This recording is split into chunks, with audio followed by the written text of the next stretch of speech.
Sacred Symbols, a PlayStation podcast, is brought to you by, well, you. If you want to learn how to support our show, go to patreon.com/laststandmedia. Greetings and salutations. Welcome back to Sacred Symbols, a PlayStation podcast. This is episode number 369. Woohoo. My name is Colin Moriarty. I'm joined as always by my son, Chris Raygun. Now, Chris, you seemed very tired last week. You yawned 50 to 60 times. Are you better? Feeling better today? Are you rested?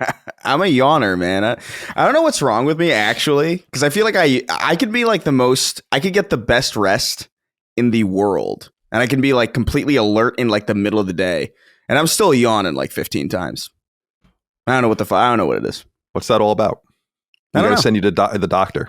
Just the doctor. We don't know who. Dr. Phil. Yeah, just the generalized doctor with all sorts of random specialties. He's got the little thing on his head, like an old-timey doctor. You know, like the light. Yeah. I don't know. I do wake up earlier because we do the show. What is it at 1? Yeah, so it's 10 for you at 1 year time. Usually, I'm up for like an hour before the show goes. Oh wow. Maybe sometimes it's way earlier. Sometimes it's like immediate. But are you well? It's good to see you. I feel well. Yeah, I feel better than normal. Actually, I've been taking this. Or like what is it? Fish oil or whatever. Oh wow, yeah. Because like my mom was like, you should take fish oil. She kept telling me for years, and I was like, I guess fine if you're gonna keep hounding me about it. But it actually does. Like I feel way better. It's kind of weird. It's gross though, right? Do you just take a tablet, I guess, or I take a tablet? Capsule? Yeah, it's like a soft gel kind of thing. Yeah, but I've been taking it for like a month now, and I feel really good. Actually, it's kind of strange. Nice. I'm glad to hear it. Well, good to be here with you today, Chris, and Dustin Furman, executive producer. It's also good to be here with you today. How are you today, my friend? I was the opposite of Chris. I've been fighting for my life this week. In fact, it's much more apparent on the Sacred Symbols Plus episode that's going to come out on Saturday. My voice is still a little fucky. Yeah, I've been sick, and nothing too crazy. My throat has been hurting, a little congested. Last night, though, I was like sitting there and we were watching stupid shit on YouTube, and I got this tickle in the back of my throat, and I could not stop coughing, but it was just dry cough, nothing coming out. So I took Theraflu last night before bed. Shit rocks. I should take that every night. Yeah, knock you out. Well, I was like laying in bed, and I was trying so hard not to cough, and it was just like this tickle in my throat, and I was like, ugh. So I was a little bit tossing and turning, but then once I was out, dude, fantastic night of sleep. Oh yeah, thank you, drugs. So I'm on the upswing now, but I'll try not to cough in the mic. I'm ready on the mute button if it happens. And by the way, you don't have to do the show if you're not feeling well. You can do whatever you want, really. So if you're not, you're not up to it, you got to tap out. You got to. Yeah, I should have maybe said no yesterday, because by the end of that, I was feeling kind of bad, but I'm good today. Okay. I'm good today. Good to be here with you. I'm glad you're here. I had an interesting evening because I went to bed, and then I had this crazy dream, very much in the same vein as my usual dreams where I have to be somewhere. It's intense, but this is a weird one that has never happened before. I'm in San Francisco. It's where a lot of my dreams take place. And I have to play bass in some bands. Like some band needs a bass player. It's like this chick that I'm talking to, like just some woman, not like in a romantic way, like just some chick. I don't know who she is. She calls me and is like, can you come play bass with us? I'm like, sure. And they're playing at the Great American Music Hall, which is a really cool venue in San Francisco. And I couldn't get there. At one point I got into a cab. There was like a bunch of like bohemian style, like white dudes in there. And I'm like, can I split the cab with you? And they're like, yeah. And then they all gave me $20 for the ride. And I'm like, this is too much. But then the guy like started going in the wrong direction. And ultimately I couldn't get there. And I'm in my mind, I'm like a pedestrian bass player. Like, why do you want me to play bass? It's like something I taught myself. And then I realized I'm like, I don't even know any of your songs, but I got to get to this venue. And very weird. And then I woke up. So then I woke up, I was like sweating. Yeah. And I like, I have to go to the bathroom, so I go pee, and my phone's on my nightstand, so I pick it up and I just look at it, and then I look at, and the Jets starting quarterback went down with a non-contact injury in the second day of training camp and carted off the field. So then I was like, oh my God. But then I woke up, it ended up being just a toe injury, which could be very, it could stay around and be a problem. Sounds like something small, but it's something big. But I was like, oh my God, what is going on with my life? So very eventful day already today. Had to go play bass at the Great American Music Hall, woke up, see Justin Fields, hurt his toe, went back to bed and cried. And now Hulk Hogan's dead. And now Hulk Hogan's dead. I couldn't even, when I saw that, I saw someone tweet, so Ozzy Osbourne died. We all know that, which is awful. I'm not a huge Black Sabbath person, to be honest, but obviously an iconic metal guy. And for those, and you guys are definitely of the age, like just his persona on the Osbournes. It's just, he's kind of a character, and it was very sad to see that go. So people were tweeting out, different things about Ozzy, and someone, I don't know if you saw, I don't know who even was, but someone in the game space tweeted out like, oh, he once did a PSVR ad, and everyone like jumped down his throat thinking he was like fanboying or whatever. So then I wake up, go on Twitter today, and I see someone tweeting out about how Hulk Hogan did a Kinect ad, and I just thought it was making fun of that. So I just went, and I was like, then I went to the trending topics, and it was number one. So R.I.P. in peace to the Hulkster. I met him a couple times. Nice guy, really nice guy. Yeah, and more than a couple times. I met him probably 4 or 5 times actually. Yeah, he's a nice guy. I did some funny videos with him. Some actually funny videos with the Kinect game, and then videos later on at IGN. So that was sad to see. And then Ozzy, of course, horrible. And I'm so pleased that he got to do that last concert. What an iconic way to go out. It wasn't like scheduled and then he died before it or whatever. It was like really cool that he got that out of his system. So yeah, people were telling us on the Circana that we killed him because we had a clip that was that exploded like a week ago, where we just kind of like, we were riffing about like, what if he was just like writing purely Zionist songs? Yeah. And everybody in the comments were like, he's not a Zionist. He's not. You're being so mean to us. He's like, it's not real. We're just joking around. But like everybody in the comments on that thing's like, you killed him. It is weird timing for sure. We never talk about Ozzy Osbourne. Well, it's funny you say that because I did see everyone was mad at David Draymond or whatever, because he was at the singer of Disturbed. He was there and everyone was mad at him. Yeah. I love Disturbed. That for those first couple of records are fucking awesome. They're so bad, but they're so good. Just like good. So wait, why do people hate him? Because he's like it's the Palestinian Israeli thing. Yeah, but he went and he signed bombs. Like he did that kind of like he went to, I don't know where it was exactly, but he signed Israeli bombs. IDF bombs. IDF bombs. It's a little weird. I've always wanted to sign a bomb. I know people like my friends in the military, they talk about that and how people do write on them and sign them out, but not those bombs. Like if we're fighting in a real war, I'd like to write on a bomb, right? Special delivery, evil power. Yeah. Just write something really racist on it. They'll never see it. It'll explode before you even, it'll be going too fast. So they won't be able to discern it. It's very similar to like the beautiful women that used to get painted on an airplane. I loved that. Like, I don't know if they do that anymore. They should do that on the fighter jets.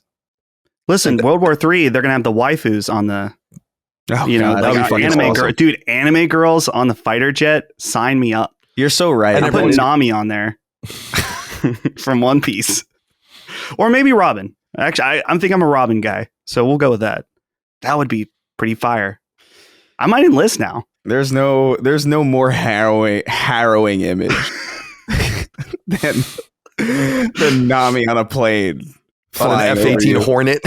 I need someone to Photoshop me in front of a plane that has Nami or Robin on it. Maybe that's the thumbnail. Nah. No. We'll let someone else do it. That's good shit. I love that. I love that idea. That's got to happen at some point. And then you start writing you got to write. I don't know who we're going to be fighting in World War III. Probably the Chinese, I assume. So we have to have like a little icon for all of the ones that they shot down. You see like the fighter jets, and they'll have like 7 swastikas on them, and that means that they've shot down 7 Nazi planes or whatever, or the flying sun icons. So we got to figure something out for that. Just little X's probably will do. X's. It's good to be here with you guys today. It's a military podcast and a Zionism podcast, apparently. So welcome to Sacred Symbols PlayStation podcast. We're here with you every week. You can get us 3 days early and ad-free over on Patreon. Patreon.com/laststandmedia. We really appreciate your support over there. Could not do it without you.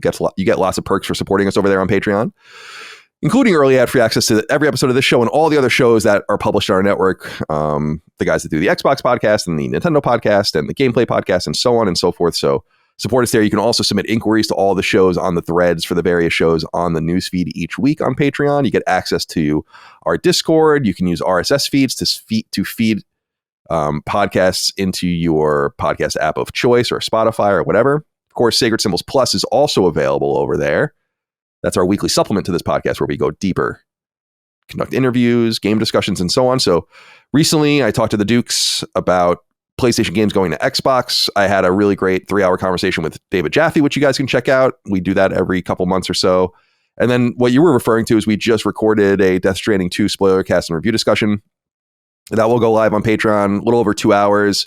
That accompanies the Death Stranding discussion that we did a couple of weeks ago for Director's Cut. So you have a lot of Death Stranding content over on Patreon right now. And I said on the show, I'm like, the game is so dynamic and I feel like we only really scratched the surface that I think we'll do another episode where we solicit inquiries from the audience and that will give us different kind of threads to pull out. So I think that'll be a lot of fun. So we'll do that in a few weeks. So check that out over on Sacred Symbols Plus. Event Horizon Sam Neill wrote in and said, Pip Squires, I am an Englishman, and as such it is my right name, my duty to mock the people of Wales. However, I have to give props to Reese after hearing him on Sacred Symbols Plus and Summon Sign. He's articulate, knowledgeable, entertaining, and a great find. Here's hoping he becomes somewhat regular as his insights are super interesting. I'll put on Grave of the Fireflies and listen through bitter tears. That's wonderful. Thank you for writing in. Yeah, we've had Reese Elliott from Alinea, right? Analytics, is that the company? On, and people seem to really be taking to this young man. I think we'll have him on more often. He's good. I like him. Have you been on a show with him? No, he was on Summon Sign with Hogue. Oh, with Hogue? That's an interesting group. So, yeah. So yeah, check out his stuff. Yeah, he's great. I'm glad people are connecting with him. That's awesome. Sacred Streaming continues on Mondays. We did the Kingdom Hearts playthrough for 5 hours, although I only played it for about 2.5 hours during that, but we dicked around a lot, Dustin and I. And then Locke put up an edit, a 15-minute cut down of it, which you can check out on YouTube right now. That's free for everyone. And then this past Monday, we sat down and played for almost 6 hours Super Mario Brothers 3, which was a lot of fun. And this coming Monday at 1 p.m. Eastern, so we're not going to go at noon, and I'll make sure to say this on Twitter as well at some point, but 1 p.m. Eastern, we will be doing the Sacred League. It will be a returning proper Jeopardy show. The three of us will be on with Brad to begin things off, but the Sacred League can really ultimately incorporate anyone, and I think this will be a good live format for it. But guys, I had a couple of things to say, and I meant to text you. One, go on Amazon and buy yourself a whiteboard if you don't have one, like a cheap, shitty whiteboard for answers. Oh, I have one. Okay, good. And then the second one is no cheating. Chris. Hey, listen. No. That's going to be a lot of fun. I'm really looking forward to that. So check that out. That will be live. If you can check it out on our YouTube channel at 1 p.m. free for all. If you want it in VOD, you can come to Patreon, support us, and get it there. And we'll have those all cut down as well by Locke in the coming weeks. Caleb Greer wrote into us on Patreon and said, greetings, gentlemen. Colin, would you like to address the Super Mario Brothers 3 allegations? You really clutched up on your final life that one time, but with cut footage from Dustin conveniently not putting the gameplay on screen, some rewinding, not finishing the whole game, plus controller gate and emulation gate, are we to believe you're Mario bona fides? Or bona fides, depending on how you want to say it. I take umbrage with a few things here. I made it all the way to the end of the 7th world doing every stage and then got a game over at the end of the 7th world. Are you kidding? That's pretty good. That's way better than the normal person playing Mario 3. I also haven't played it in years. I'm not going to blame the emulation. Dustin, because for people that know Mario 3, it has the scrolling thing that you get and you can like get lives and like stock lives, but I was getting them wrong every time. And Dustin had said that it's probably because I'm not playing on a CRT with the original build. And I'm like, you're probably right, because I have muscle memory for that. Like that is the easy shit. Like getting those is somewhat trivial. It's the same thing with getting a star at the end of a stage. You just have to run into it and you get a star every time. So I feel like I was going with fewer lives than I usually get. So that's number one, but I don't want to blame that so much. The controller, I'm using this shitty fucking Pro controller and it's not ideal, but I'm not going to spend $60 to buy the NES controller for Switch. They can suck my fucking balls. So blame that a little bit. But I did want to take umbrage. There was no rewinding except for when I accidentally would use a whistle in the menu. And then I would rewind because I can't get out of that. You can't get out of that without resetting. And that would force me to skip stages. I did try to rewind once and everyone got mad at me. So I was like, all right, I won't do it. What about the missing footage? This is the missing footage. I mean, that's all on you, dude. I mean, that's like Zapruder no, it's film not. level. You That's didn't all even on tell you. me you were That's starting. all on you. That's all on you. Okay. All right. What do people think Epstein happened? lost footage over here. What do people think happened during the missing footage? Like, what is the? You tell us, Colin. You're the one who saw it. What we have to do is we have to put the game together. I need someone out there to put all the gameplay footage together and then figure out what is missing. Like where did we go wrong? Where did we go awry? We can release it and then they'll say there's Premiere Pro metadata. Yeah.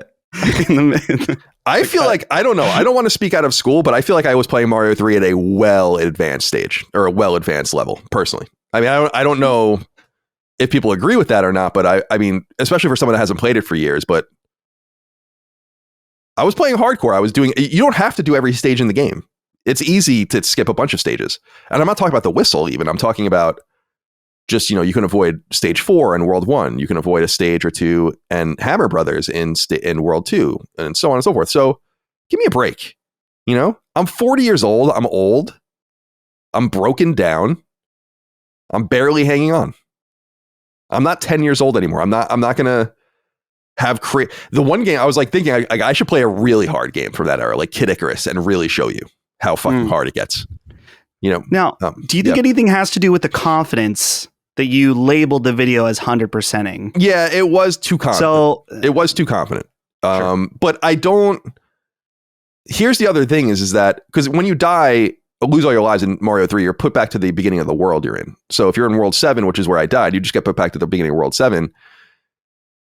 It's like I could sit here and do this all again and I guess grind this out and we can get to World 8. I could also use a whistle and just get to World 8.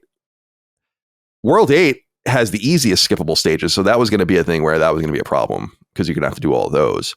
But yeah, it was too confident. But I think I could do it. I mean, Mario 3 is fairly trivial compared to some of the other Marios. Like we were talking about Mario 1, like that's a hard game. That's an unforgiving game. That will literally, you have like 2 lives and then you get booted back to the very beginning if you die. Like that's the old school hardcore shit. Yeah. And doing Mario 1 100%ing without cheating, and not really cheating, but using warps, that's hard. That's like an authentic, I've done it, but that's like an authentic, challenge. You get to those last stages where there's like Hammer Brothers after Hammer Brother after Hammer Brother. You guys know the end of Mario 1? Mm-hmm. I think so, yeah. Like when you get to 8-1, 8-2, and it starts getting nuts. It's like literally just Hammer Brothers everywhere. And shit. It's like fucking Christ. That might be one of my earliest memories is just blasting through Mario 1. Like I remember that very vividly. Like the fact I can see the living room so clearly playing that game. I love the first Mario. Me so too. much. It's fucking absolute stone cold 10 out of 10 classic. I mean, one of the most. It would be shocking to me if anyone out there has not played it, because it's probably the most iconic game in the world ever, in my opinion. Like it changed everything. You look at games before Mario and after Mario, and you can see the delineation between them and the way they handled. And then Mario 3 is another one of these games. We were saying it when we were playing, and I'm like, damn, dude, this game is fucking so good. Like this game is so perfect.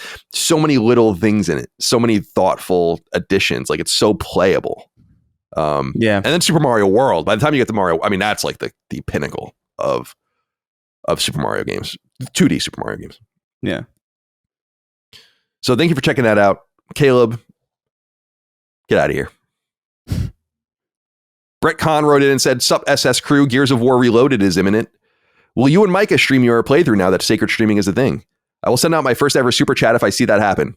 Keep up the great work. I can't believe you guys finally got me to watch live streams. I'll add a payment option to my YouTube account and listen." Yeah, that is a plan that we have, is to definitely do that with Gears.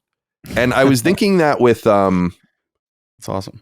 Ninja Gaiden Ragebound comes out next week, so I think I'll play that on stream the following Monday as well.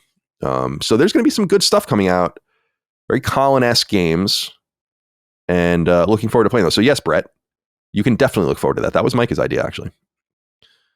And Drew wrote in, "Such up, gentlemen. Just a quick tip for Colin. If you're going to keep doing those 5 or 6 hour streams, you should really get a desk you can raise up to give your back a break." Yeah, I don't know. How much can I complain about the same thing before it? It's enough already, right? I mean, I'm not going to do anything about it.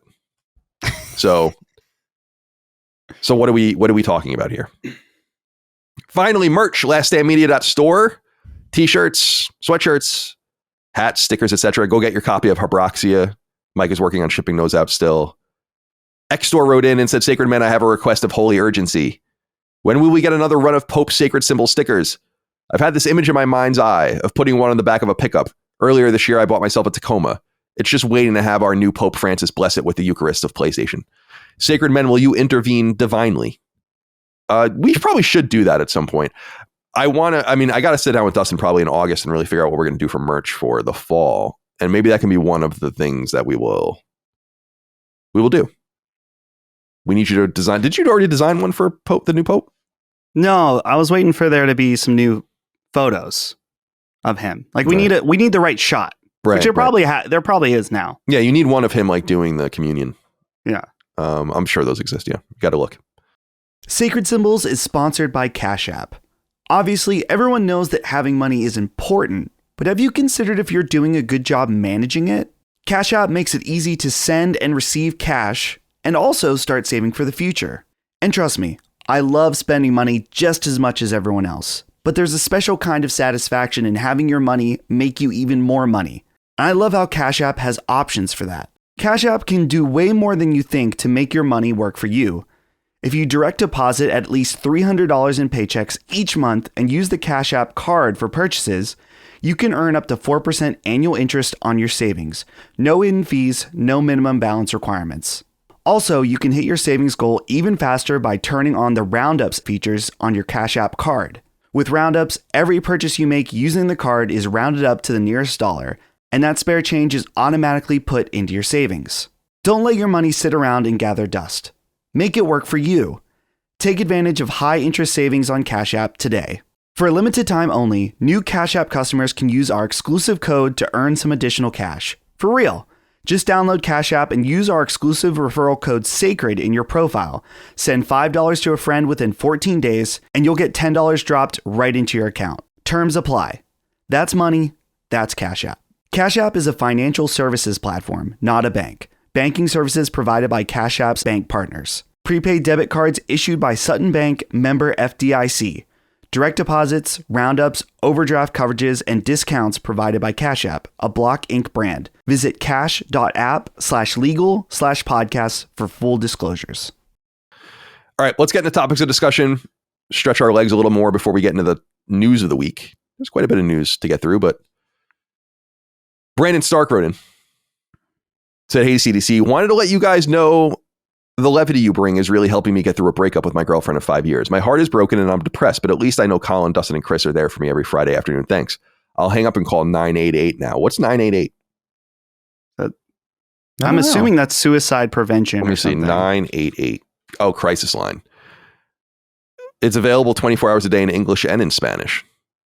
If you need emotional support, reach out to the 989lifeline.org. Now, Brandon, hang in there. Hang in there. Yeah.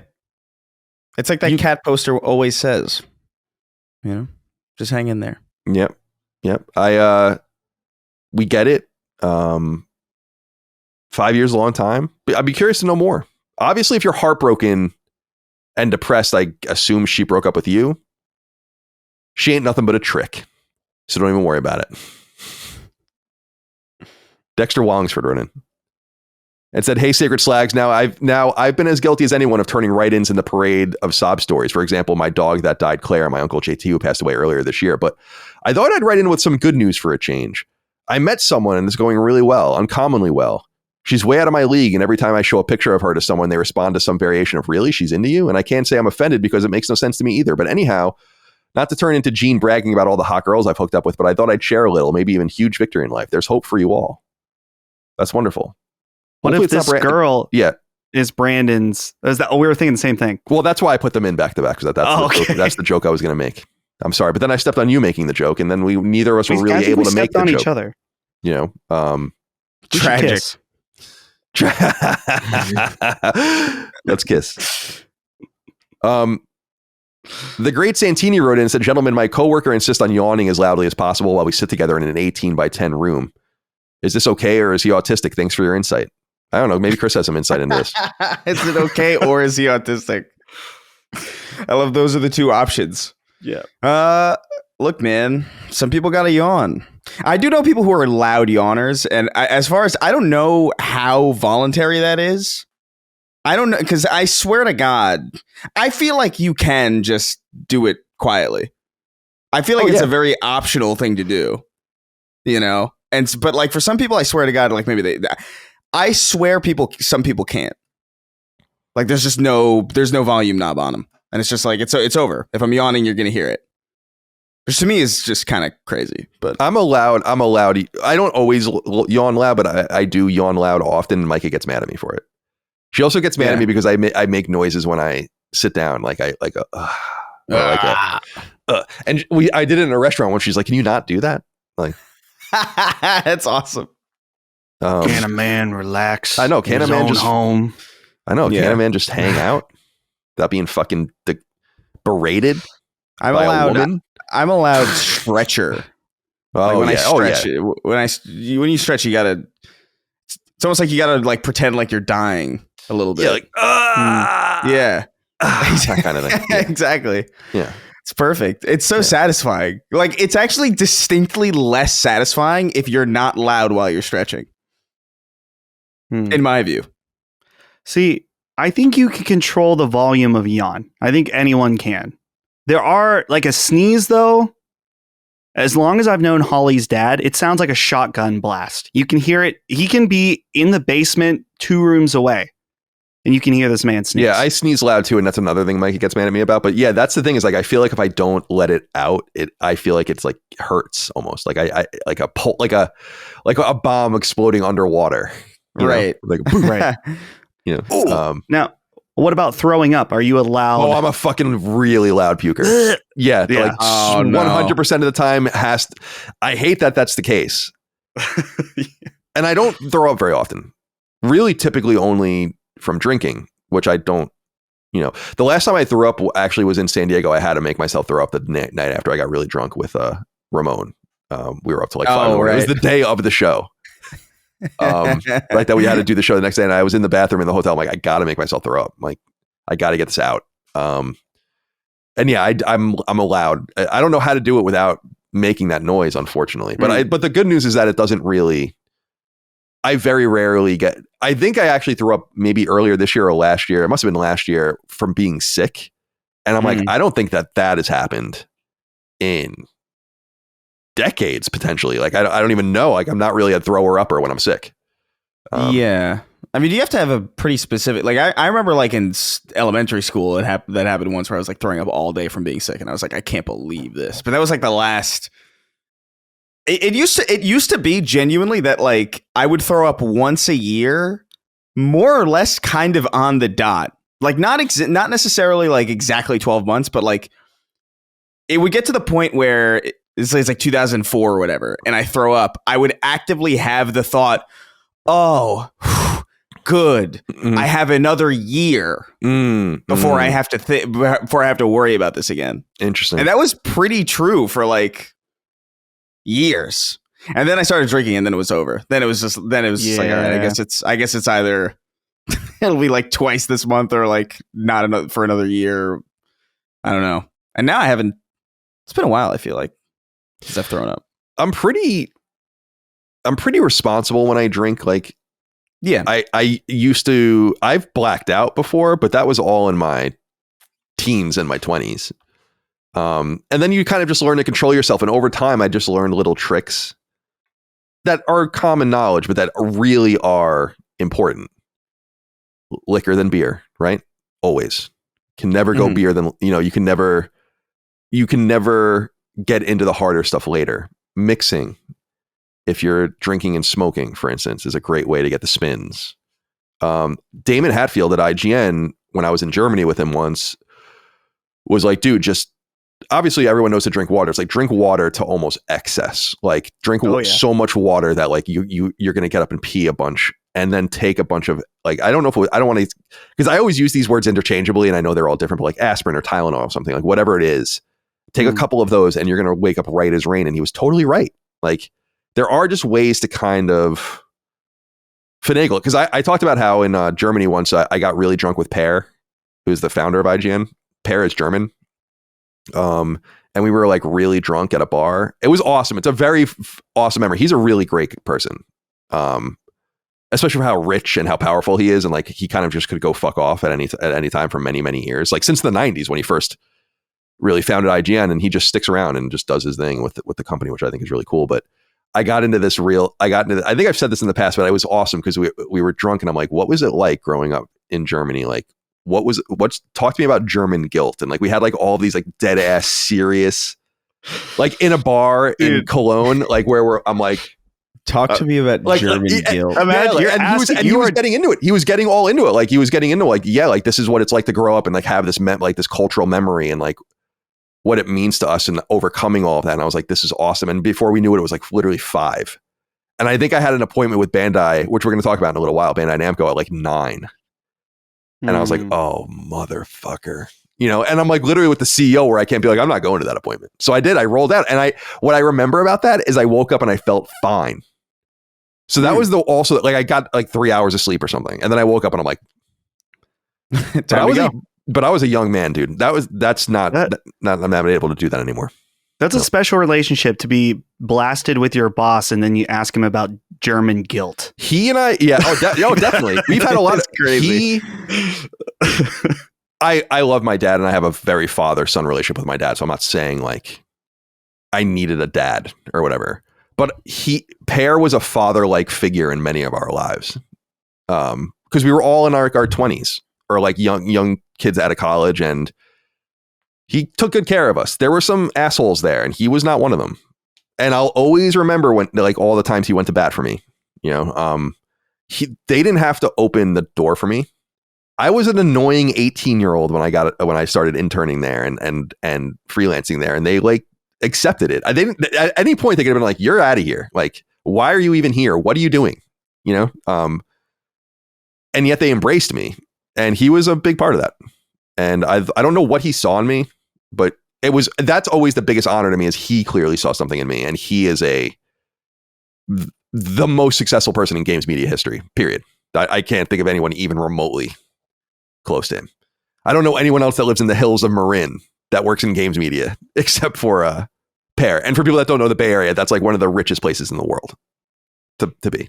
Yeah. So he's a great guy. I would love to have him on the show sometime. We talk behind the scenes every once in a while. But yeah, you can have a special relate. Yeah. So I'm sure he must remember that. But yeah, I remember that. And the thing about him and those kinds of conversations is he knew me well enough to know that there was nothing offensive about what I was saying. I really was curious about his experience. Like, I can't believe I'm able to talk to you about this. Like someone, I read about it, but like, what is it like? It was really cool. And then I had to go cover Gamescom. All right. Matt Goldman wrote in. Said, "Good morning, gentlemen. Colin, how does it feel to be on the biggest podcast in the world, the Snark Tank? Perfect Colin is now a part of the great league of guests, including Blackman, Pizza Time, Corey, and Hamas, and racist Walt Jr. Is this your biggest accomplishment in your life? Can anything top this?" So yeah, what's going on here? Because I still haven't watched it. It's so but I saw that I was the thumbnail. It's incredibly stupid. It's somebody wrote it because at the end of the show we have people they change their names to whatever and they make me read them. Yeah, we get a lot of that. We get a lot of the blowback on that here on the show. Yeah. blowback. You get so there was one guy I think his name was young Colin backflipping into a wood chipper. And we were just riffing. It was like, I love Mega Man. Like just backflipping. And then we were talking about you reconstituting yourself after you passed through the wood chipper, like perfect cell. And so I was just like, somebody please draw that. I have to see that. And somebody made this disgusting video. Did you send it to me, or like I feel like I saw it in no. I can't remember who the fuck sent it to me, but I put it in the Discord, I think, of of the sacred Discord of like your picture slowly morphing into perfect cell. And it cracked me the fuck up because it's so shitty. Like it's such a it's so poorly done. It's beautiful. But I love that. That has no like most of the time the thumbnail has nothing. It's just complete bullshit. You know, that joke I think literally pops up in the last 10% of the episode. That's like good. While reading the names. I love it. But Perfect Colin is really distressing. That's good stuff. I like Racist Walt Jr. Oh yeah. Well, we're not going to get into that. Finally, before we get into the news, Lucas Gramista wrote in and said, "Hey, hello, fellas. I have a very, very important question.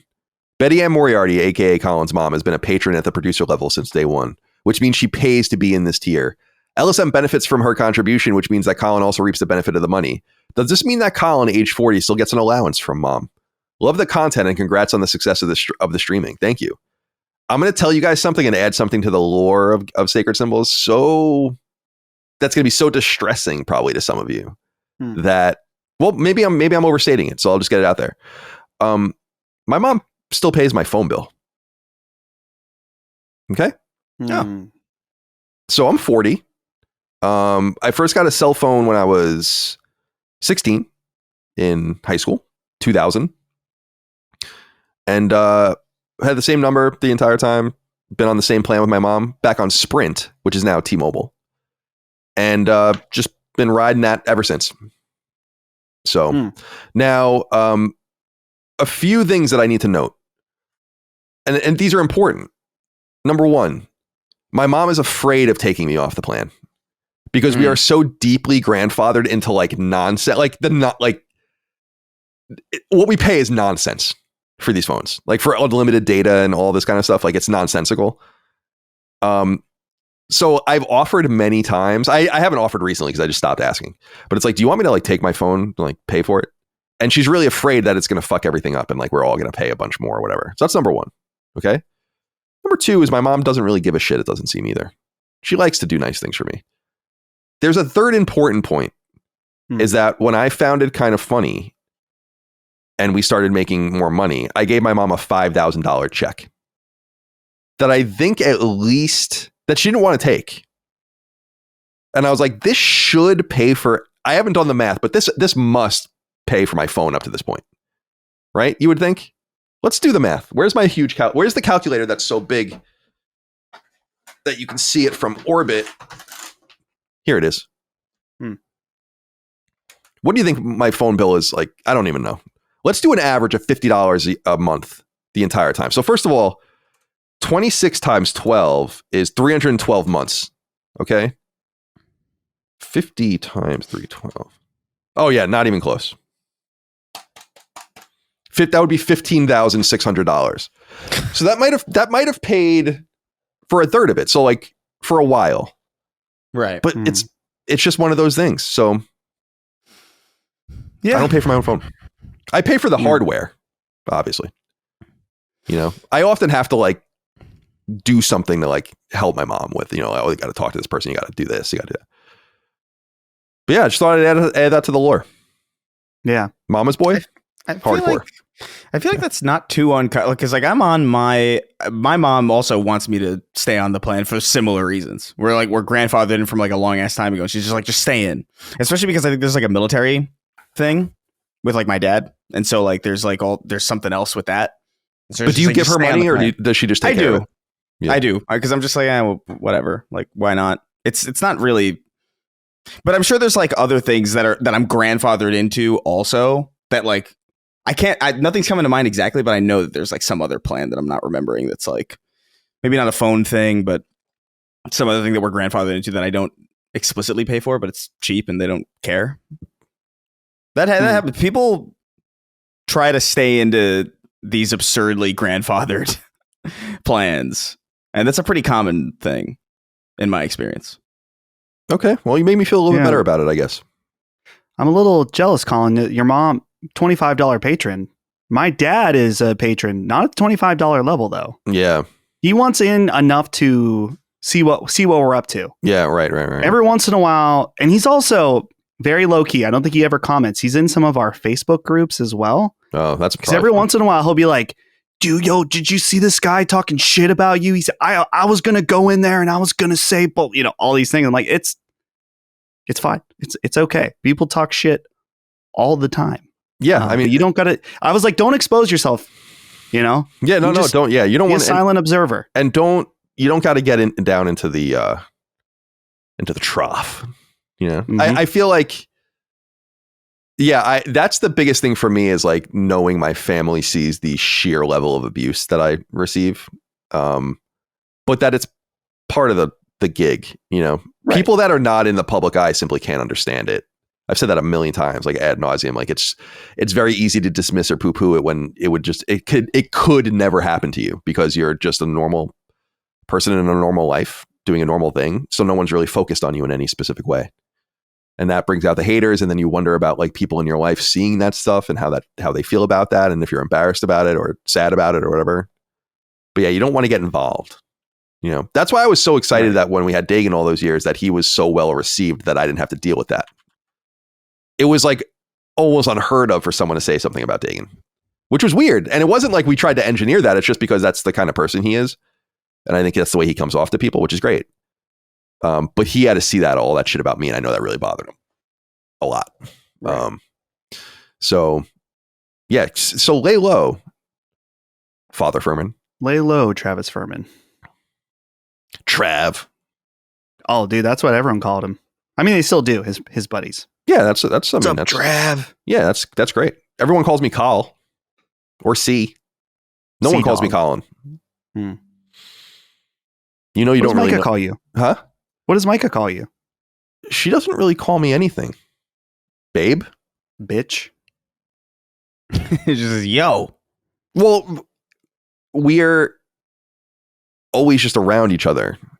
So it's always kind of presumed that you're talking to the other person. I think she did call me Colin once recently and my ears perked up and I was like, because like, I don't think I've heard my mom call me that and like, I don't know, ever, and other people in my family. So it's interesting. And then of course there were all the people that used to make fun of me and call me Colin. Colin Powell. They threw me right into that fire. I had to learn what a colon was very early in life. Why are people calling me this? Why is this funny? And I understood. I got it. It's like such a little domino, big domino kind of thing. Just like, oh, his name's going to be Colin. And then the big domino learns what a colon is at 5. Poor guy. I know. Very complicated. And then I had to worry about colon cancer. Because some people used to call me colon cancer. Jesus Christ. So I was like, all right, so you can get cancer in the colon. And then my grandfather died of colon cancer. So wasn't so funny then, was it? Mm-hmm. Chris. Well, hey, man. I didn't know where that was going necessarily. It wasn't really going anywhere. All right. Let's get into the news. Let's. Time to talk about things that you're actually here to hear about. This is a big one, although I don't think it really means very much, but it's something worth noting. Sony released a press release today, the day we're recording this podcast, that they have purchased a piece of Bandai Namco, although a small piece of Bandai Namco. The press release writes, Bandai Namco Holdings and Sony Group Corporation today announced the signing of a strategic business alliance agreement. Sony also agreed with existing shareholders of Bandai Namco to acquire 16 million Bandai Namco shares held by those shareholders for approximately 68 billion yen. That's about $450 million. With the acquisition of these shares, Sony will become a shareholder holding approximately 2.5% of total issues shared by Bandai Namco. Through this business alliance and Sony's investment in Bandai Namco as two of the leading Japanese entertainment companies, Bandai Namco and Sony will focus on expanding the fan community for IP, such as anime and manga, around the world, and strengthening engagement, particularly in the anime field where rapid market growth is anticipated, while merging their strengths to create new and emotionally moving experiences for fans, and as a result of those efforts, maximize the value of IP. Bandai Namco and Sony have historically collaborated on various projects in the field, such as games, anime, and music, and they plan to extend this collaboration to a broader range of areas. The two companies intend on implementing initiatives including the expansions of works, as well as products and services based on IP developed by Bandai Namco, leveraging Sony's strengths in areas such as the production and distribution of anime and other video content, as well as merchandising. They also plan to engage in detailed discussions regarding the joint development and promotion of IP such as anime and manga, in addition to planning and technical collaboration on experimental entertainment. Furthermore, the two companies plan to explore opportunities to support creators by jointly developing and operating entertainment-related technologies and services, and to engage in joint investments and business alliances in fan engagement areas. Dustin, I'm eager to hear what you have to say about this. I mean, very similar to when we were talking about the Katakawa stuff, what was that, last year? There are game implications to this, but this has nothing to do with games. I think that this is specifically interesting with Bandai Namco, though. That was way... Because remember, Katakawa owns From. So, or the controlling share of From Software. So people were like, oh, it's to get in bed with them. And we were trying to explain to everyone, I'm like, that's good, but that's not what this is about. They're being even more explicit here. But what's ironic is it's with a gaming entity. So it seems like actually Bandai Namco is really leveraging this more than Sony. I'm very curious as an anime, I don't want to say manga. You don't really read manga, right? Sometimes. Yeah, you would. Not often. You would. But you're in this world much more than Chris and I are. So I'm curious what you think of this. Does it strike you as anything that's interesting? And what do you think it's all about? Yeah, well, I think it is probably about anime and stuff like that mostly. But we have seen Bandai Namco and Sony collaborate in games recently, specifically like the new Everybody's Golf is a Bandai Namco game that they're licensing that IP. And Freedom Wars and all the other ones that are... Yeah, Freedom Wars, stuff like that. Yeah. So there's definitely some collaboration going on there. But for our bubble, when we think of Bandai Namco, we think, of course, of video games. But as you were saying, they also have a significant foothold in the anime business. And also like, you know, merchandise and toys like Bandai figures and things like that. And Sony right now really is on a warpath to be a dominant force in the anime industry, whether it's Katakawa, as you said earlier, their purchase of Crunchyroll, clearly anime, unfortunately for you guys, is just continuing to grow worldwide. So it makes sense that they want to be there in a significant way. Yeah, I do think that there's something just intrinsically valuable to Sony being Japanese at this moment. You know, it's going to be harder, and Nintendo too. It's going to be harder for a Microsoft or a Google or even a Valve or whatever to leverage, again, the bona fides of the Japanese anime art. Although anime is becoming international, and we're seeing that more and more. This is interesting to me though, because Sony really is becoming a services and IP company, and they've identified that over time, but they're really trying to make sure that they're in content, and they seem to be almost, I don't want to say blasé because they're investing billions of dollars in games, but they seem almost like feel like set. They don't really feel like they need to make investments there. They need to like start spawning these other things, these cross media places, and obviously they're seeing great success, like you said, Dustin, in the anime space. Chris, this does bring in some interesting... Sony has its hands, I guess, in some Bandai Namco IP now, though. Here are some of the things that Bandai Namco owns, in case people are curious. Ace Combat, Art Tenelico, which is funny that they own that. They own Dark Souls. They have the do they own Dragon Ball, or do they have holding rights in Dragon Ball? Because they've done Dragon Ball video games forever. So that's either a really long held license or they actually own a piece of that. Digimon. I'm sorry, go ahead. I was going to say, that's a good question. I know that Bandai, I think, has the rights maybe just for games and merchandise. I don't think they own it though, but a significant portion. They own Dig Dug. That's funny. Digimon. Oh, that's awesome. Galaxian, God Eater. They've been publishing Gundam games since 1983, which is crazy. Dot Hack, Idolmaster, Katamari, Dustin Klonoa, Mr. Driller.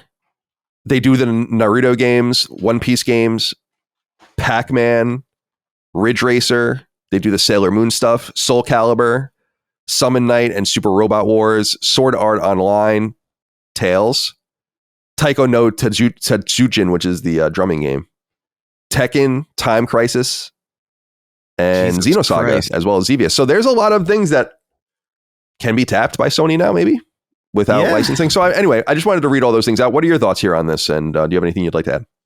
No, I mean, it just seems like it does seem like a win-win for everybody there. Like, or at least from a Sony perspective, where your primary, or at least PlayStation anyway, like your primary thing is video games. And then like you have also this massive array of IP to pick from that's not just limited to that. I feel like it's a good idea. I don't know. I feel like they're in the space of kind of diversifying lately, not only with like PlayStation productions with like Uncharted movies and, you know, Twisted Metal, but now this. They're producing the Zelda movie. That's crazy to me. That's so. But that's Sony Pictures, right? To be fair, right. Yeah. So yeah, I mean, it's ultimately the same. But yeah, I mean, they just seem to be setting themselves up for a pretty good future with this. I mean, that's a crazy list of IP. Like, it's kind of wild. Like you said, Dig Dug, and I actually forgot. Like, Dig Dug used to be like one of my favorite things ever, and then like I haven't heard about that in fucking 10 years or something, maybe. Yeah, Dig Dug's awesome. Last time I thought about Dig Dug was forever ago, and so yeah, I mean that's a wealth of IP. There hasn't been a new Dig Dug game since 2008. Apparently, Dig Dug Island is the game. What the fuck? That's real? It's a PC game. Dig Dug Island. What about Mappy? Who owns Mappy? Oh yeah, they own Mappy. They own Mappy. Yeah. Mappy rules. Yeah, Mappy's got really cool designs. Like I love the not purple, pink cats. Like the Mappy's weird. Like that's a weird. You're in the house, right? Like there's the thing on the top. It's like it's a very memorable game. Mappy's a police officer though, so maybe he had like a scandal or something. Yeah. Abuse of power, maybe. We should do a game on body cam. Yeah, I was going to say we should do a game called Mappy : body cam. Body cam. And it's him just beating the shit out of those cats. Dude, as someone who watched, so I remember the whole ride towards body cams because everyone's like, you know, police are abusing people and we need to see all this stuff. And I'm like, okay, sure. It was what it's unintentionally showed is like, yeah, some crooked cops that are probably behaving much better now because they're being videoed, and the insane people that they deal with. If one thing that I've realized watching all these body cam footage is like cops are way too patient and way too nice to people because these people are fucking crazy out there. Like absolutely nuts. There are so many videos of this shit. You can watch them forever. So shout out to whoever put the body cam stuff out there because it was done for one reason, but it's actually been a great font of humor and insanity. Yeah. And proof of the insane shit that they deal with. So Mappy was out there in the decades before body cam, and he was fucking those cats up. And I don't know if he would get away with doing that anymore. No. Take the nightstick and just break it over their tails. Right. Unbelievable. They were thieves though, because I think that the idea is they're stealing stuff. Yeah, no, they are. But he still was. Maybe he was asserting too much force. Yeah, they still have rights. You're right. But Mappy was. This was the 80s, man. Mappy was like 2 steps away from waterboarding these fucking cats. Right. And who was going to say shit? You know, no one was going to say shit about Mappy because he had that place on lock. He had some sort of racket going on there you never even saw. We got to revive Mappy. I'm down. I never played any of the ports of Mappy. I literally only played the arcade version.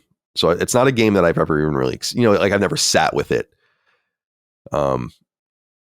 You know what game I was low key really, really addicted to on Wii Virtual Console was the original Mario Brothers.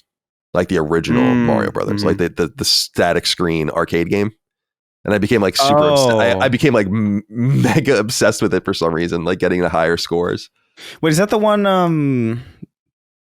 The static screen. Yeah, it's like coins and like enemies come out of like the pipes, and like you're trying to collect the coins and avoid the enemies. Oh, I see. Oh, okay, I see what you're saying. And that was an arcade game, and then it was ported to NES, but I never had that version as a kid.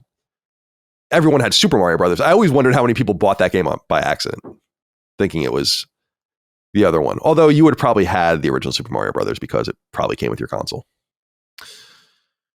Okay. Let's see. Battlefield 6 has been officially revealed. I don't know if you guys saw it. There's a reveal trailer of 2 minutes and 10 seconds. They say that there'll be more, including a multiplayer reveal and a modern day setting reveal in a further detail on July 31st. So we'll check that out. They did not have a release date, but it seems that reliable leakers have said that the game will launch October 10th. So fairly soon. Chris, I'm very eager to hear what you think because I know you've been looking forward to Battlefield 6. Yeah, man. Here it is. Talk to me about it. Yeah, I'm excited. I obviously there's the multiplayer reveal on July 30th, I think, or 31st. So we're not going to see. That's really the main part of Battlefield that I care about. Obviously, the campaigns of Battlefield have generally been kind of okay. I liked Battlefield 1's quite a bit. I think that had like an anthology kind of setup that I thought was really cool. Right? Yeah, that was cool. Yeah, and Battlefield Bad Company had pretty good. I remember liking the campaigns for those or the characters in those games. But like generally speaking, Battlefield's more of like a multiplayer kind of sandbox driven game, and so that's really what I'm most curious about. But I think it looks great. I think it's. I mean, I've always been a Battlefield fan, so it's not really indicative of how the greater public might feel. But it's just nice to see like, oh hey, look, it's a modern military kind of Battlefield game, and Beavis and Butthead aren't running around, or like, oh, American Dad isn't drone striking fucking, I don't know, Steve Urkel. You know what I mean? It's this kind of grounded stuff. Did I do that? This kind of grounded vibe. I get why to the outside observer, or like even to most people, it might seem like, oh, well, this like generic or whatever. But it's actually I actually find that it's a pretty underserved aesthetic now. I mean, even things like Rainbow Six Siege, which started off more grounded, has like, I think you can literally play as Pickle Rick in Rainbow Six Siege. I don't even think I'm making that up. I think that's seriously a thing I saw. And so it's just nice to see this look this way. It looks great. The destruction looks on point. Granted, it's a live service game, so ultimately, like, it's only going to look this good for as long as they decide, like, hey, this is good, and then there's going to be a point where they're like, we need more money, and now let's throw, I don't know, the Powerpuff Girls into this. And so we'll see if that ever happens. I don't know. Battlefield typically isn't the type of game to do that, as far as I know, as far as I can recall. They've actually been pretty resilient against that kind of thing. So I'm just excited to see a new Battlefield. 2040. What was the last one? 2142 or 2042 or something? Yeah, the last one was 2042. That came out in 2021. Yeah, that one kind of launched all fucked up, and Battlefield 5 was kind of whatever. They made some tweaks to the gameplay in that game that I just didn't really, or like the really minor systems that really kind of ended up being really jarring and not great in my opinion. But I'm holding out hope that this is going to be good. A lot of it is going to hinge on the multiplayer reveal, though. Like that's where we'll really know, or when we'll really have an idea. Presumably there will be betas as well. I would have to imagine. So yeah, I'm looking forward to it. It's nice to see Battlefield again. I haven't played Battlefield seriously since Battlefield 1, and that was 2016, I think. So it's been a while. Yeah. Battlefield 2042 was 2021. They did support it a lot. They did 3 expansions in 22, 3 expansions in 23, and an expansion in 24. Yeah, I've heard. Yeah, I've heard, to be fair, that it's gotten a lot better and it's really good. But like, to me, it's just kind of like, it's the first impressions thing. Like, you gotta You got to nail those first impressions. And let's see, Battlefield 5 was 2018. Battlefield 1, like you said, was 2016. That was the last time I played it. Battlefield Hardline, that was the weird, like, that was 2015, right? One, right? 2015, right? Dude, that was a and weird then one. Battlefield 4 was 2013 because that was a launch game, I think, for PS4 and so on. So yeah, Bad Company 2 was the last one I played. Well, before that probably. So there was a huge gap in there for me as well. And I'm probably not going to play this, but the interesting thing here, there are a few things to say about this, Dustin, as we go over to you. The first is that this is the first Battlefield game to be made by Battlefield Studios, which is, I think, 4 different teams. So they're approaching it very much like Activision approaches Call of Duty now. So it's DICE, Ripple Effect, Motive, and Criterion are all working on it, which is so weird. Criterion basically turning into like a prolific racing team now working on Battlefield. But they've done, and it doesn't mean that those other teams couldn't be working on other things. Like I think specifically Motive would be working on other stuff too. But I think DICE and Ripple Effect are basically all in on Battlefield. So they're approaching this in a major bite sort of way of using a lot of assets, but they're not trying to do the Activision thing of doing it every year, I don't think. So they're going to have this game out probably for years. People are eager to learn more about this. And again, the October 10th release date seems like it's well reported, although I don't think it's been leaked yet. Or I don't think it's been, officially announced yet. And there are rumors here that the game might be listed for $80. And we'll get into $80 price points later. So yeah, I'm very curious to hear what your thoughts are. Yeah. I was looking also that this shouldn't be a surprise, but this will be current gen only. So PS5, Series X, NS, and PC. So no PS4 release, which is huge. nice. Which is, that's huge. I mean, that's a bold thing to do, but I think a differentiator. Right. And I'm glad specifically for Battlefield, just because so much of their whole shtick in comparison to Call of Duty is about how big the maps are, the destruction of the maps, the vehicles. And so leaving the, last gen behind is encouraging that this could be a big step up. With that said, I really want to see this reveal. I want to see gameplay, but I won't tell you what to do. But my suggestion is that you should not pre-order this game under any circumstances, because Battlefield Studios or DICE or whatever has not earned their trust in this situation with how fucking broken their last game was. And even the last Battlefield, I guess not the last game, but the last 5. Battlefield 5, also a bit of a disaster as well. I really hope that's not the case, because I think Battlefield could be awesome. But they really haven't done that in a very long time. Hopefully this is the one. And it seems like they're putting so much effort with so much money and studios behind it that it seems like it probably will be great. But I've been excited for too many Battlefield games and then been disappointed. I very specifically remember when, I think it was Battlefield 3 or 4, the one that launched with PS4. That was 4. Battlefield 4, yeah. And it was fucked at launch. It was completely fucked at launch. And ever since then, I've been skeptical and then proven that my skepticism was correct about Battlefield games since then. So just be cautious. Even if this multiplayer reveal is fantastic, and I really hope it is, they just have no trust from me. Yeah. Until shown otherwise. Yeah.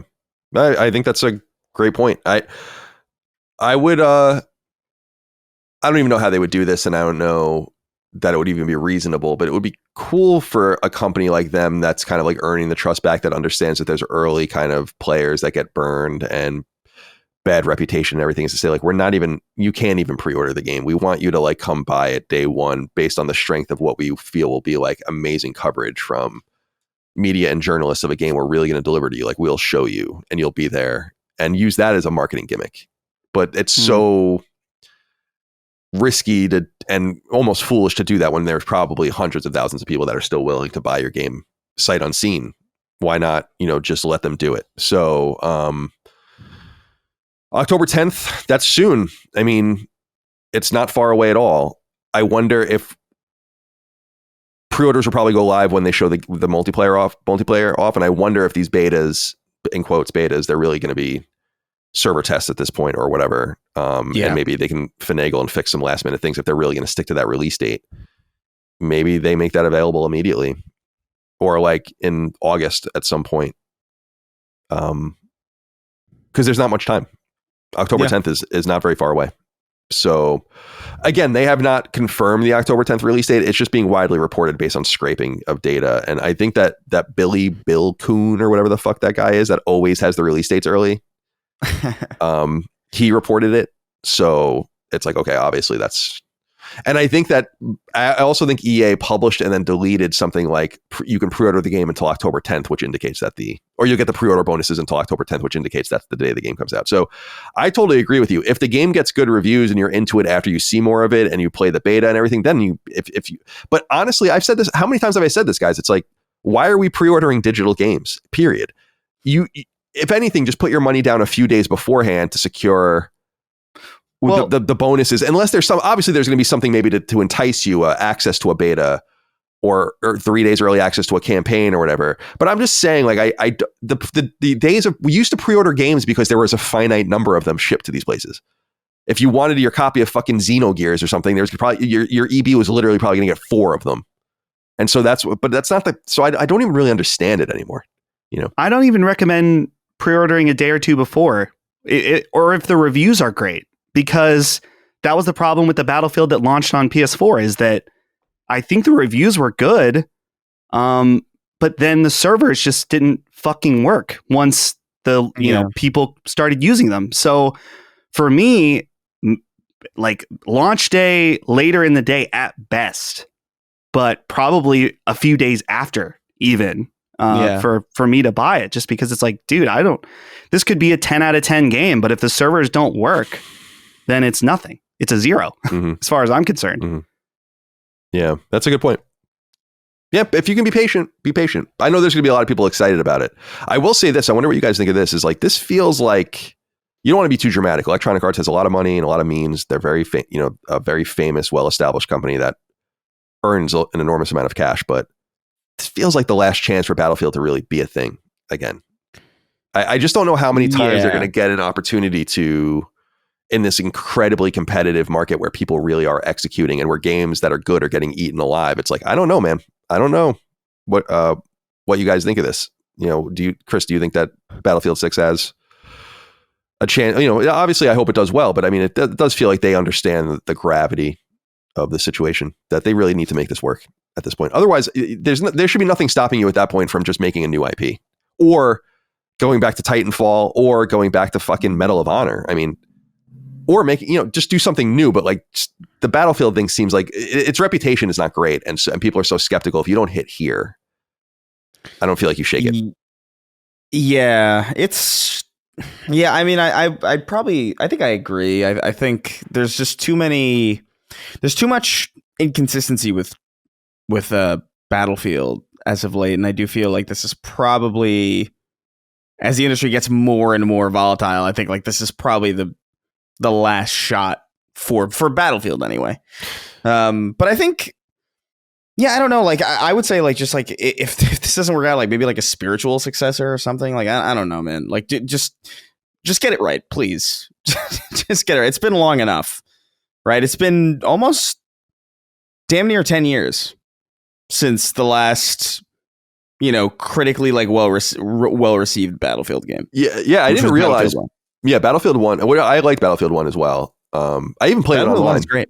A little bit. I'm not very good at it, but like I said, when I play these online shooters, if I can keep my kill to death ratio at somewhere around 1, I'm feeling fucking right as rain, dude.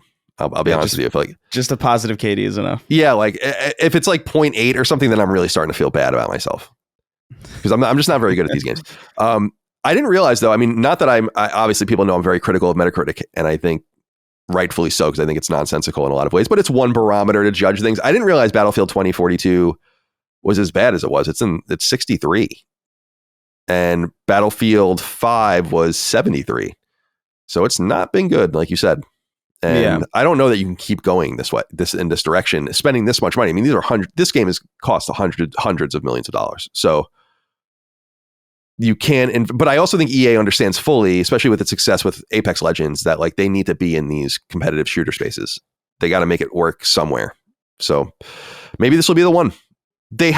Understanding the gravity of it. Maybe that's also why they haven't really announced the release date, although because maybe they're just seeing, but I don't think so.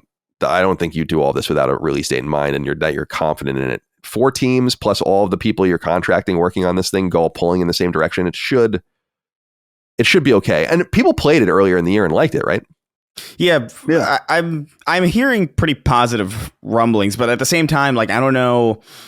I see these rumblings and I'm thinking like, well, are these Battlefield fans? Like, are these like kind of like Battlefield? Are these the people who are still playing 2042 or whatever and enjoy it and are willing to give the benefit of the doubt? I don't know.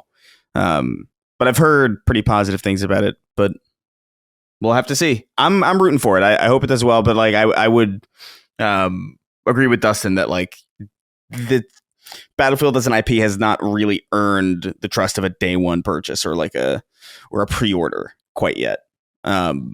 I don't think they will really. Like I think you're gonna have to wait and see like what the launch day is going to be like and whether or not those servers hold up, and then that'll be a determining factor. And then like once they stabilize, then you can check out the reviews and then see like make an educated decision there. But this really is like the last, because you have to figure also like the development cycle for these games is getting crazy. Mm-hmm. You have to imagine. And so like if this doesn't hit, we're probably not going to see Battlefield or another shot at Battlefield until like 29. Yeah, I mean at the earliest, I would say. Yeah, at the earliest. Yeah, big risks, big swings. So yeah, I'm pulling for it. I would like I'm itching for like a modern kind of like old school modern military like grounded kind of game. Like I like those games, and I remember liking them quite a bit when I was in high school. And now it seems like every franchise that was that, Medal of Honor is dead. Call of Duty is jumped 15 sharks at this point. And so it would be nice to reconnect with that. And so hopefully they nail it. What's that game that just came out, Ready or Not or something? Oh yeah, I keep seeing. Yeah, I don't know what that is. Yeah, I talked about playing that on PC a few months back. Right. Yeah.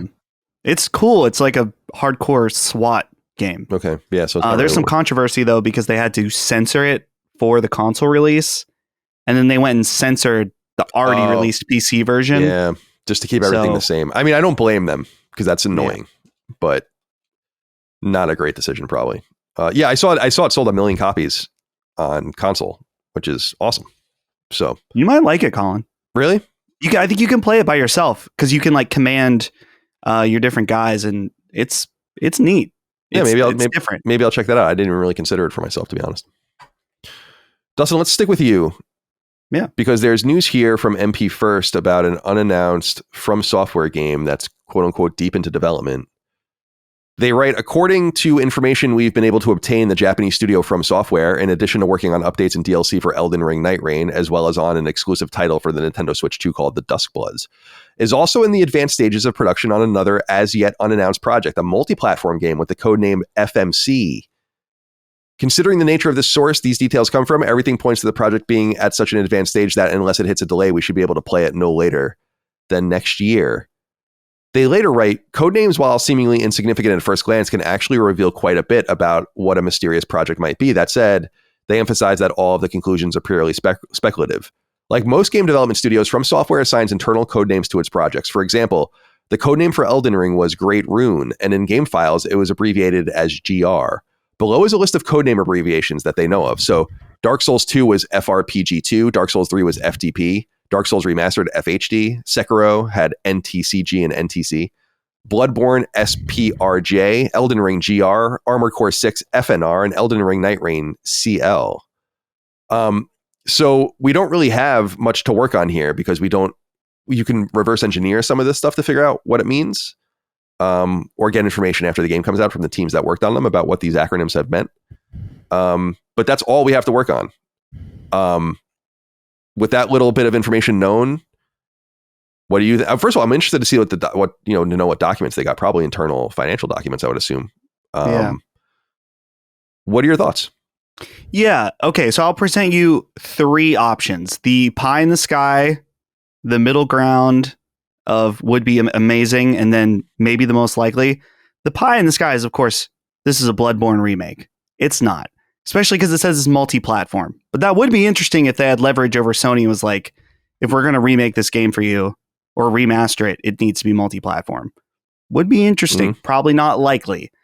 The middle tier speculation that is possible, because I believe there were rumors about this a few months back, is that it is the Dark Souls 3 remastered, which is kind of cool. It's a little weird just in that Dark Souls 3, if you play it on PlayStation 5, runs at a seemingly perfect 60 FPS. There's still some work that could be done on it, though, and I'm sure it would sell really, really well. And I would be down. I mean, I would buy it and play it for sure. The other thing that this article from MP First points out that is the less exciting but very possible is that it is another Armored Core game, or a DLC, something Armored Core related, which is cool. I really like that new Armored Core game that they did. I had a great time with it. Sold 3 million copies apparently, which is pretty crazy. And did well. So that's as many copies as Astrobot. Yeah. I'm sorry to interrupt, but I was just like, so good.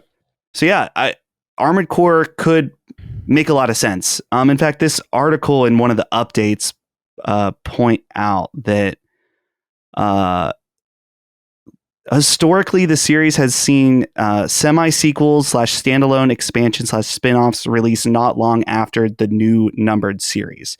So that is the history with Armored Core, but it's also a completely new era for FromSoft. So maybe the history doesn't really matter in this case, but I'm leaning Dark Souls 3 remastered or new Armored Core, probably. It's Chrome Hounds 2. Whoa. Yeah, I'm looking at actually the games that they've done, because they really have slowed down since 2009 when they really, I think, came back onto the scene in a major way with Demon Souls. So there are only so many options. Armored Core obviously continues, like you said, Dark Souls. They do one-offs like Destiny, which was kind of weird. And then obviously Elden Ring and everything they're getting going. And now the Duskbloods. It's so interesting. I guess I'm just kind of realizing this now. Duskbloods is being published by Nintendo. Mm-hmm. So there's nothing stopping Sony from having thrown money at them to do something for them. And obviously we know that, I guess, Destiny was published by Sony, but that was obviously a small PSVR experimental kind of thing. It's just kind of frustrating to see that, knowing that Bloodborne can be being held hostage due to old verbiage and contracts or whatever we kind of infer based on the silence about it, that like the money could solve it. Right. Because they seem so in bed with Bandai Namco at this point that it almost seemed like they were never going to work with anyone else. Sekiro obviously was with Activision, but that was 5 years ago. Anyway, that just frustrates me seeing that. On behalf of Bloodborne fans, I really don't give a shit one way or the other, to be perfectly honest. Duskbloods certainly feels like their riskiest project, being that it is a new IP and it's an extraction style multiplayer game. So maybe that's why they wanted to secure a partner to pay for it just in case. Mm-hmm. At this point, though, I mean, From Software is so loved and established at this point that people are just going to eat up anything. I know people, my friend Brandon, he's going to buy a Switch 2 when that game comes out. Yeah. And he doesn't care if any other games come out for Switch 2 that he wants to play. He just wants to play anything From Software puts out. Yeah, it's interesting. So, it's an interesting amount of power. It's worth noting that it's actually self-published in Japan, but Nintendo will do the international publishing. So just to clarify that. Do you have any thoughts here, Chris, about what you might like to see? I mean, there's so many different options. I mean, what about, and I'm just like spitballing here because I don't know anything about, what people really expect from FromSoft. And obviously Elden Ring is so big that you think that Elden Ring 2 would be a huge priority and something that I'm sure is somewhere in development there. But is there any desire to go back to Dark Souls? Does that even make sense? Could there be a Dark Souls 4? Maybe. I mean, I think, I wonder how would people feel about that? Would that make any sense, really? I think Miyazaki said he didn't want to. Yeah. Like, I think he was like, I'm done. But yeah. I'm just going to make the same exact game, but call it something else. Pretty much. New lore. Yeah, new lore, of course. Mm-hmm. New lore. I think we're looking at guys. I think we're looking at Metal Wolf Chaos, dude. I think we're getting rules. I don't know. I really don't know. I mean, it really could be anything. I think it would be dope to see something like that. By the way, I would love something like a Metal Wolf Chaos again, but that would never happen. I think Dark Souls, I think, is unlikely. I don't know. They released Metal Wolf Chaos on PS4, right? Again, Yeah, I think through Devolver. Interesting. I think Yeah. That's a good pair. Honestly, I wonder. I just feel like they have so much leverage right now. I would be like working on getting. There's like only so many directions you can go into. I think the safest direction is Elden Ring 2. I mean, I just think that's would be fucking insane not to do that. But I talk about this every once in a while when we bring up FromSoft. It's like, would they ever revive Kingsfield? And would it make any sense? And like, could you Kingsfield would probably sell 10 million copies just based on it being like this old game that kind of gave us Demon Souls and then, went away, but can come back. Like, I just wonder like where their minds are. In other words, do you want to get like a bunch of irons in the fire and then have a bunch of parallel tracks? Or do you want to kind of keep it more limited and put lots of money and time into fewer projects? And obviously the release cadence has significantly slowed down to the point where they started even missing years for the first time, which was unheard of for them. They would usually release something every year. So I don't know. I mean, I'm kind of an outsider looking in. I'm trying to even think like Armored Core, 3 million copies, pretty good. But even by their standards, is that even worth pursuing over Dark Souls 4 or something? I don't know. All right. This next one comes from the PlayStation blog itself. And we did discuss this maybe last month, if this was going to be rolling out. But they write, new PS5 system update beta previews DualSense wireless controller pairing across multiple devices. So they write, quote, many PS5 peripherals, including the DualSense wireless controller, are designed to support a variety of devices beyond PS5, including PC, Mac, and mobile devices. We believe enabling compatibility of our peripherals across multiple platforms creates a more flexible and seamless gaming experience. As part of this effort, we're excited to announce that the latest PS5 system update beta will preview a new feature that allows DualSense wireless controllers and DualSense Edge wireless controllers to be paired across multiple devices simultaneously, making it easier to switch between them without needing to pair each time. Additionally, we're also sharing new details on Power Saver for games, a new mode that enables supported PS5 games to run with lower power consumption and reduced environmental impact, which will be available at a later date. So first about the controller, they write, until now, pairing was required each time you connected a DualSense or DualSense Edge wireless controller to a different device, such as a PC, Mac, or mobile device. With this update, you can now register up to 4 devices simultaneously and easily switch between them directly from your controller. For example, you can take your controller, which you use with your PS5, then seamlessly switch connection to a PC to play PC games or connect it to a smartphone to enjoy remote play from your PS5. With this enhanced flexibility, you can enjoy gaming more freely across multiple devices. And they explain how it's done.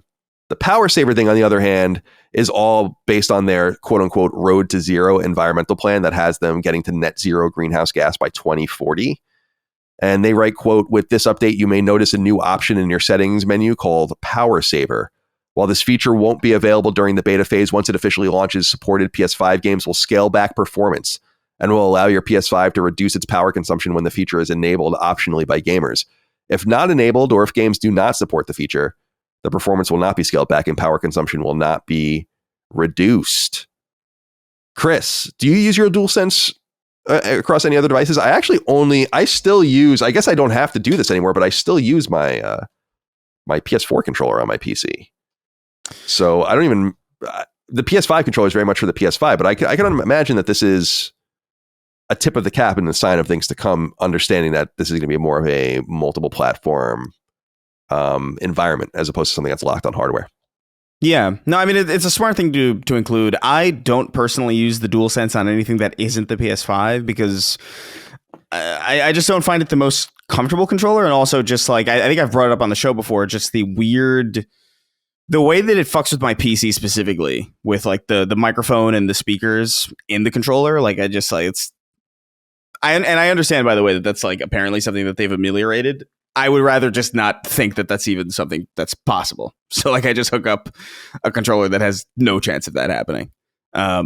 Usually an Xbox controller of some kind. But I mean, I think it's a smart thing. The thing about this though is that like, while I think this is cool, it's definitely impressive. I like that the seamlessness of it. Apparently like there's like a button like, you know, combos that you can toggle between.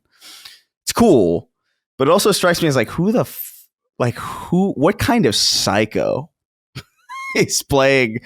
Oh, I'm playing Balatro on my phone and then like Bloodborne on my PS5, and then like it reminds me of like I don't know. It's almost like in like Gooner territory where it's like I gotta have my phone and my computer, and like I gotta have all 4 quadrants on my computer showing different porn at the same time. Like relax. Well, like you don't need to be playing this many things at the same time. Like sit with one game. It's not for the same.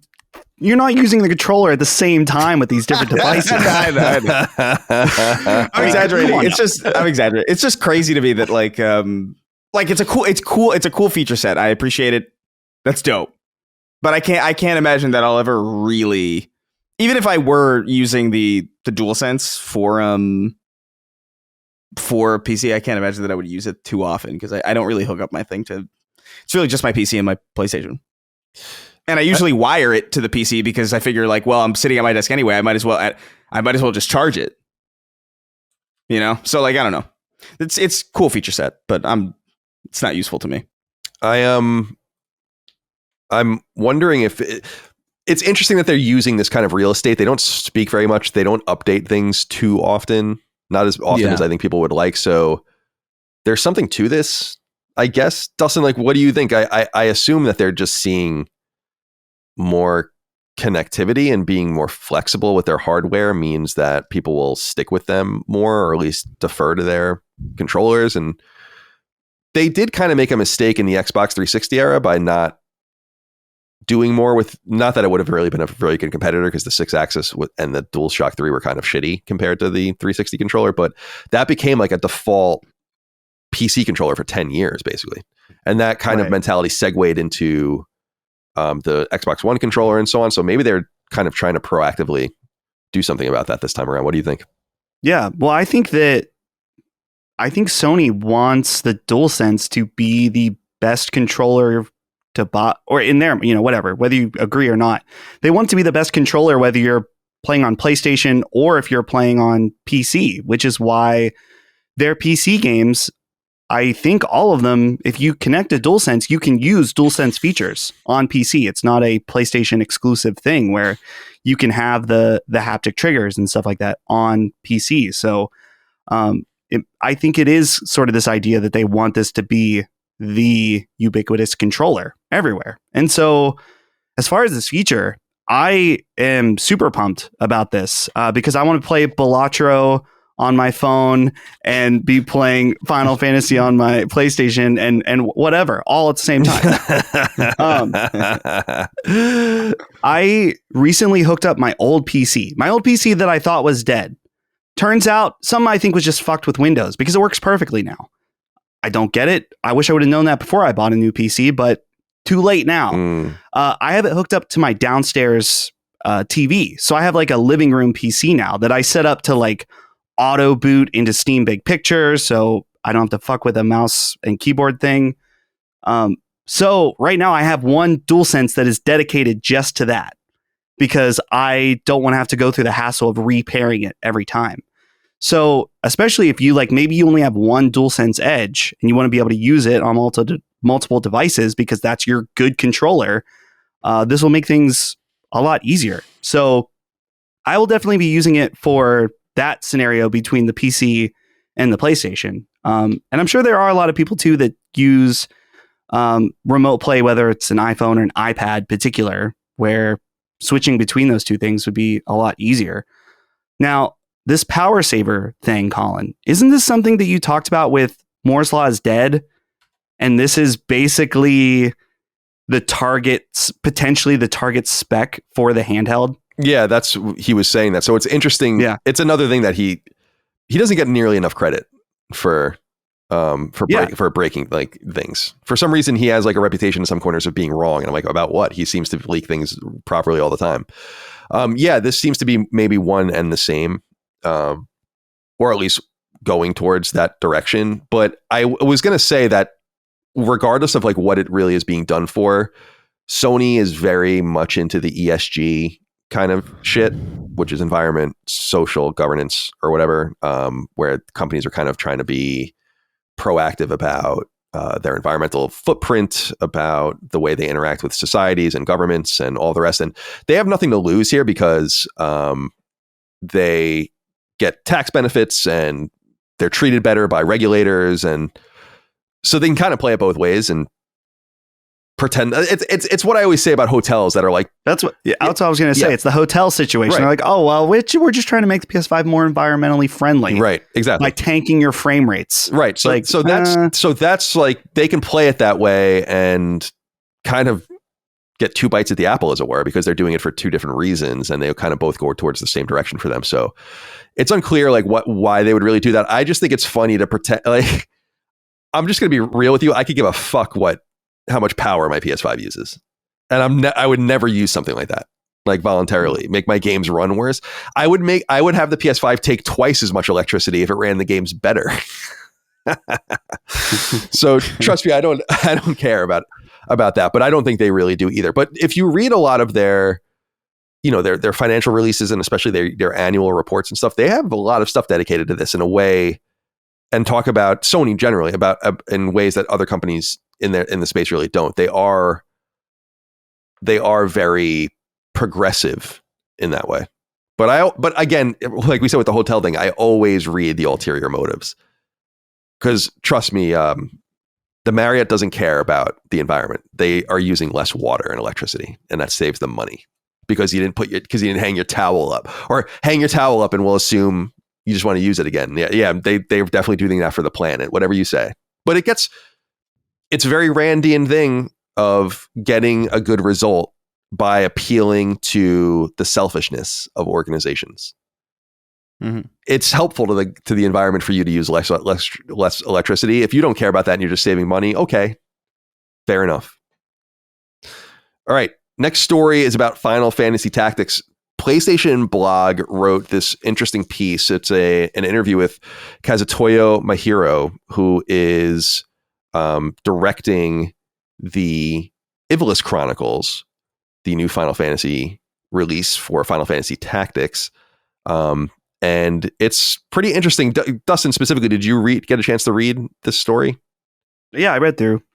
So the big thing here that I wanted to bring up is maybe we've discovered why it took so long for this game to come to fruition. And there's an interesting admission in this interview, which is extensive and about a bunch of other things. So you guys can go read it if you're interested in tactics.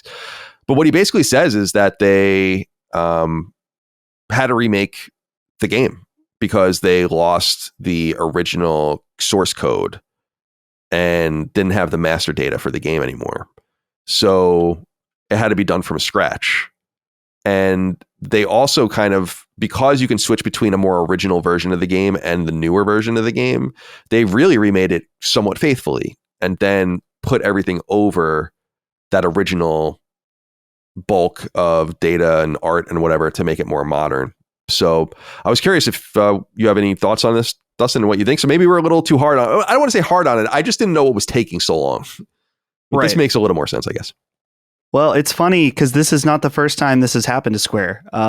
The Kingdom Hearts collection that you were playing, Colin, they had to rebuild that also because they did not have I don't know if it was just Kingdom Hearts 1 or Kingdom Hearts 1 and 2, for sure 1, where they no longer had the source code for it. So they actually needed to like rip out all the assets from a retail disc and rebuild Kingdom Hearts in order to make that collection. So clearly Square doesn't, at least back then, didn't have a good archival process for their source code. So yeah, it makes sense that this took longer, but I think it's cool because when you emulate a game, you can add some things, like you can add rewind features and trophies, things like that. But it's much harder to get in and add major quality of life features. So it's kind of a blessing in disguise, at least for us, that this rebuilt version, they're able to do a lot more to it because it's going to offer both modes, the classic mode and the new revised version of it that it sounds like it's going to have a lot of quality of life that is really going to make the game much more approachable in the year of our Lord 2025. Yeah, it comes out September 30th on PS4 and PS5. Really, really looking forward to it. Chris, are you going to check out Did you play Final Fantasy Tactics ever? No. I think no, certainly not. I think I would remember. I think I had a cousin who did play it and would tell me about it all the time, but like I never. Yeah, I it probably would have been Final Fantasy. It would have been most accessible to you on PSP, probably the War of the Lions. Yeah, that sounds about right. Yeah, because that was around that time. I think.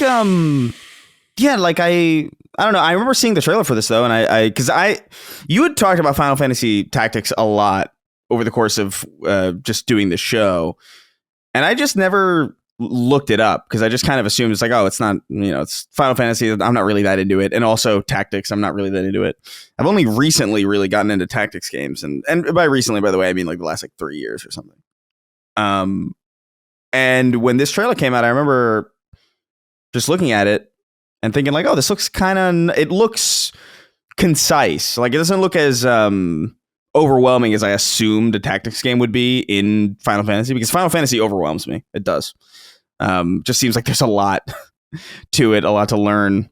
But it looks nice. Like, I don't know. I like the style of it. Like it speaks to me. So like I probably will check this out, actually. But the character class system is second to none, I think. And I think Final Fantasy Tactics is to the tactics, role-playing genre, like Symphony of the Night is to Metroidvanias, where it's like, it will never really be better than this. It's almost impossible to imagine it ever really being better, like truly better, but everything will build off of this and try their best to kind of replicate and emulate what this game captured. And it's a special game. I'm looking at screenshots of it now. It's just, I'm really looking forward. And the new one looks great. I like the look of. I just like the look of it. Like there's a shot in the announcement trailer of like it kind of shows a more slanted isometric view of the tiles, where it's kind of like disjointed and it follows the terrain, and then it like pans up and it becomes flat squares. And that for some reason that does something in my brain where like that scratches something where it's like I like the way that looks. That's a very satisfying transition. It's like 28 seconds into the announcement trailer where you can see this like pivot of the camera over the tiles, where I'm just like, that looks so cool for some reason. I don't know what it is, but I'm into it. I like the look of it. I like the style. I like that it's like these cubic kind of chunks of land kind of hovering in space. I think it's like weirdly ethereal. Yeah, it's cool. Yeah, what I'm seeing here is like, that's like what it will look like when you're making your turn, basically. Yeah, I dig that. I dig whenever like there's like a weird subversion like that. It's like a really, just looking at the graphics, because there's like a grain to it that's really interesting. Like it's low resolution. Yeah. And maybe it's like, let me look at it. Yeah, like it actually looks the higher quality I'm watching it in 4K now or whatever. I guess 2160, and it actually even looks grainier. So that's like definitely something they're going for, is like this lo-fi. Yeah. Almost, it's not transparent, but this isn't the way the original game looked.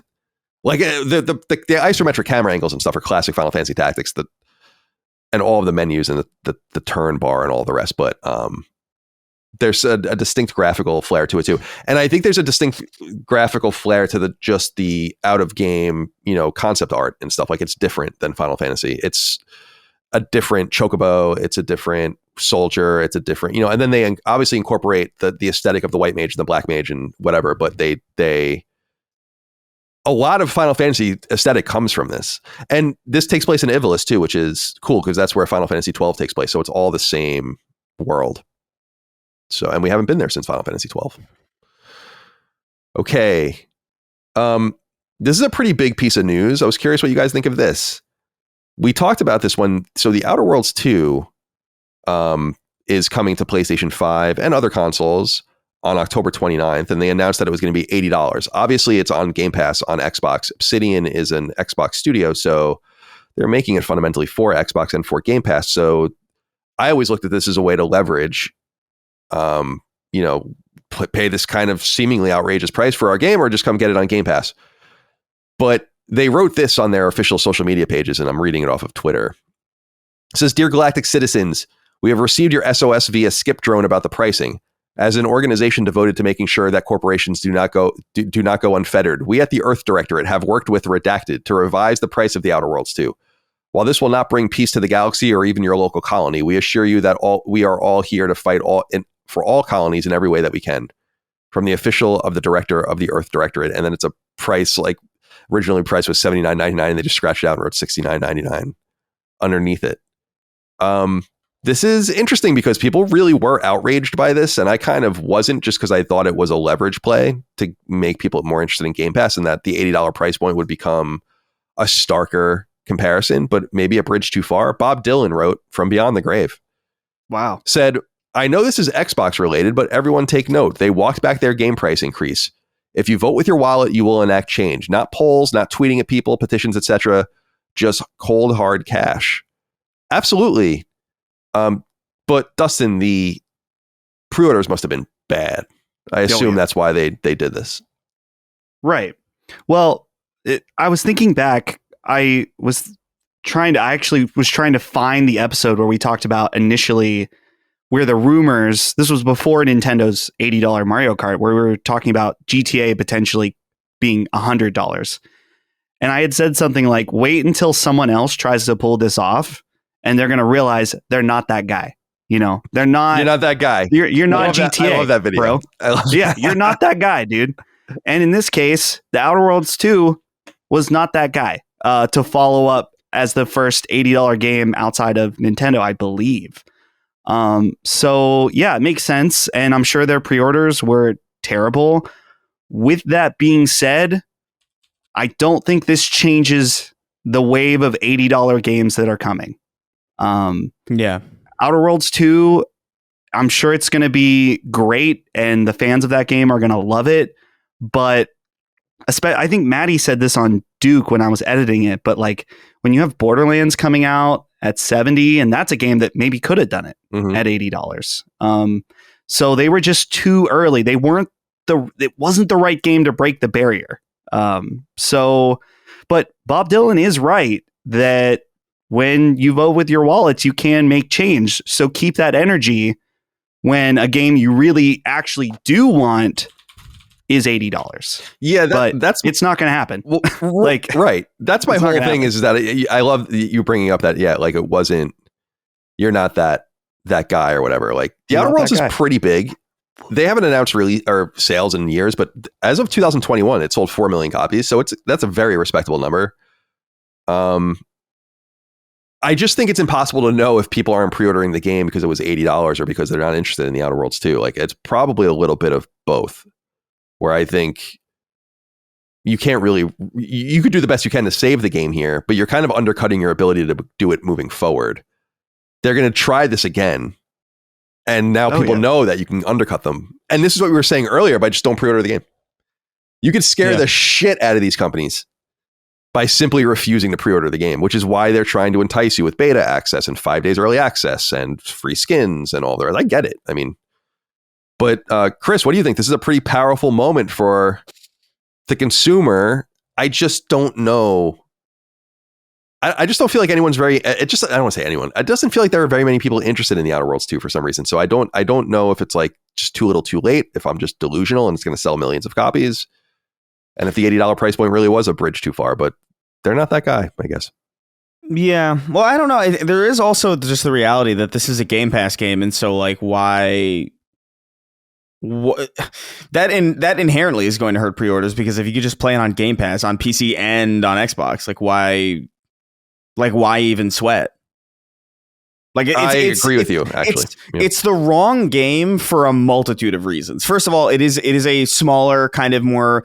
It is a nicher kind of game when you compare it to other like massive games in its comparable genre. It's an IP that is good. Like I really liked the Outer Worlds, but it's not this massive like system sell. Like you wouldn't be like, oh my god, I gotta get the new Xbox for the new Outer Worlds. Like it's not. That's not really the kind of caliber of game we're talking about here. Not from quality standpoint, but just like from like a general kind of reception standpoint. And so you have that angle, and then you have Obsidian coming off of Avowed not really that well received. Maybe there's like some trepidation, some skepticism. I know I have a little bit of like, maybe. I'm looking forward to the Outer Worlds too, but like after Avowed, I'm like, I hope they didn't like stretch themselves so thin between these projects that that both of them ended up suffering. That's kind of on my mind a little bit. And so there's that for the people who are a little bit more clued into this stuff, more enthusiasts. And then there's the reality of just like, well, I don't need to pre-order it because it's going to be a Game Pass game. Like every aspect of what this kind of game is like the wrong game to make this kind of move with, I think. Whereas like Borderlands, I actually feel like the opposite. Like Borderlands isn't available on a subscription service. It's kind of a big game. That a lot of people love Borderlands, like way more than Outer Worlds, obviously. And so that's the kind of game that I would be like, oh, well, they probably could do it. And so yeah, it's just Dustin said it really perfectly. It's like you're not that guy. Yeah, respectfully. I wonder too. I wonder. This might just be me. So putting that out there.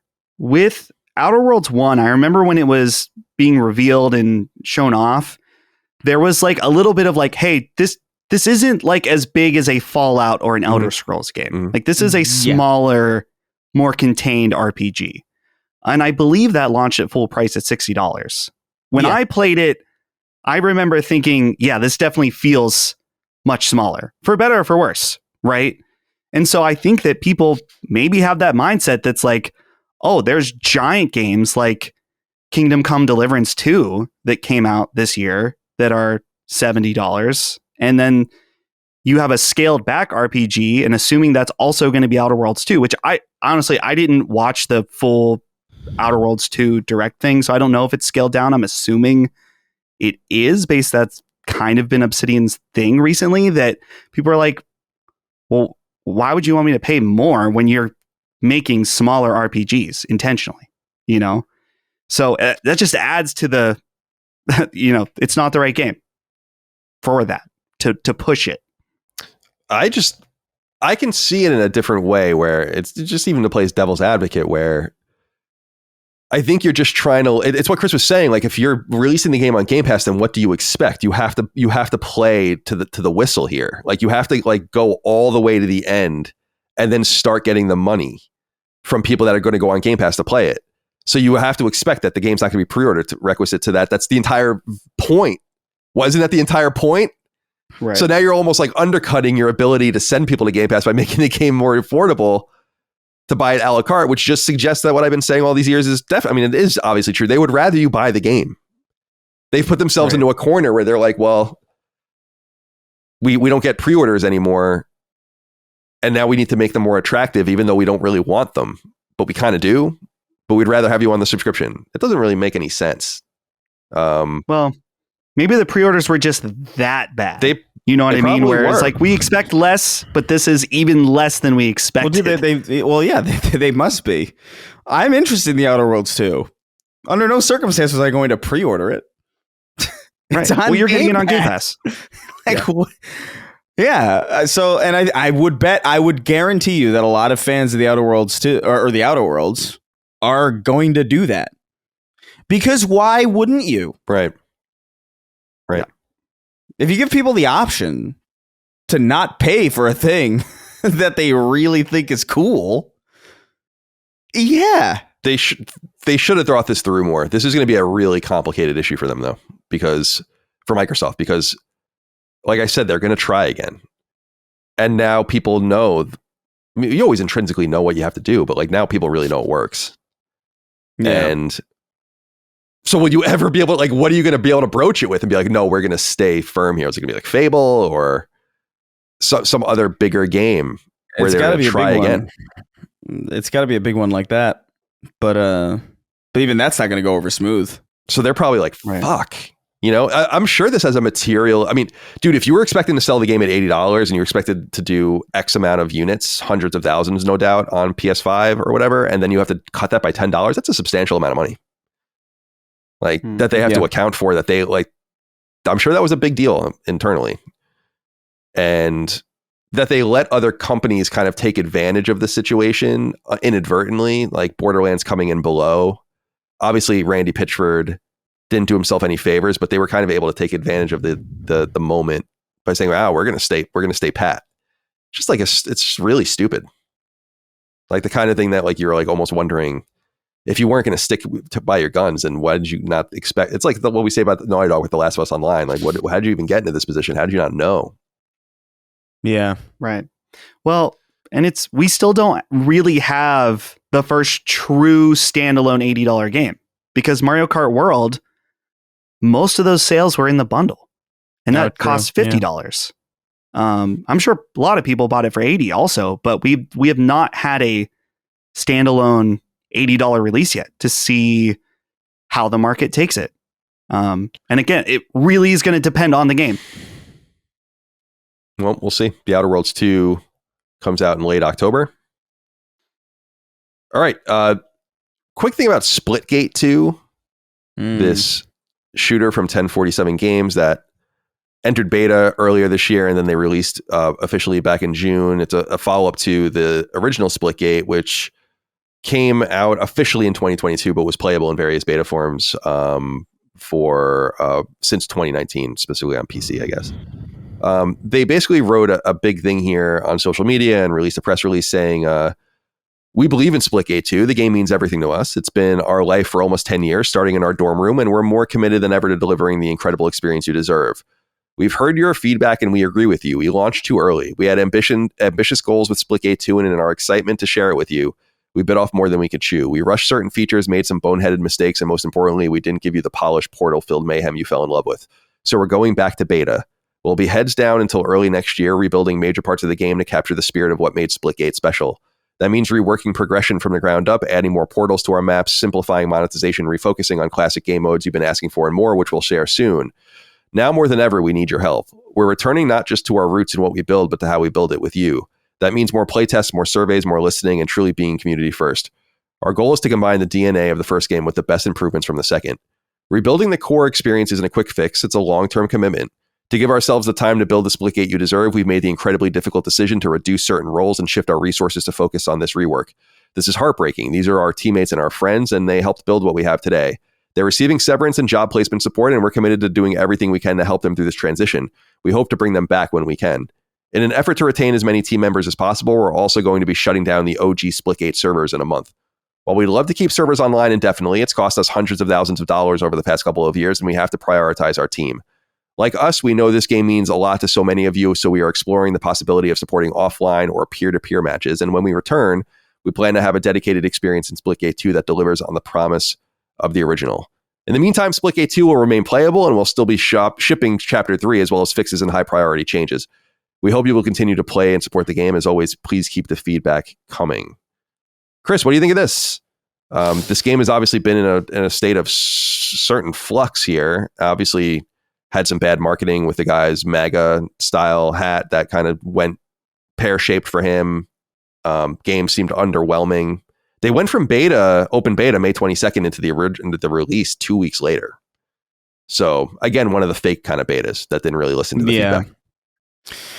Yeah, I mean, I played a fair bit of both of these games. I played a fair bit of Splitgate 1, and I played a fair bit of Splitgate 2. I think from what I played, Splitgate 2 is pretty solid. Like, I don't even necessarily know what they're talking about. There's certain decisions there that I felt weren't really the point.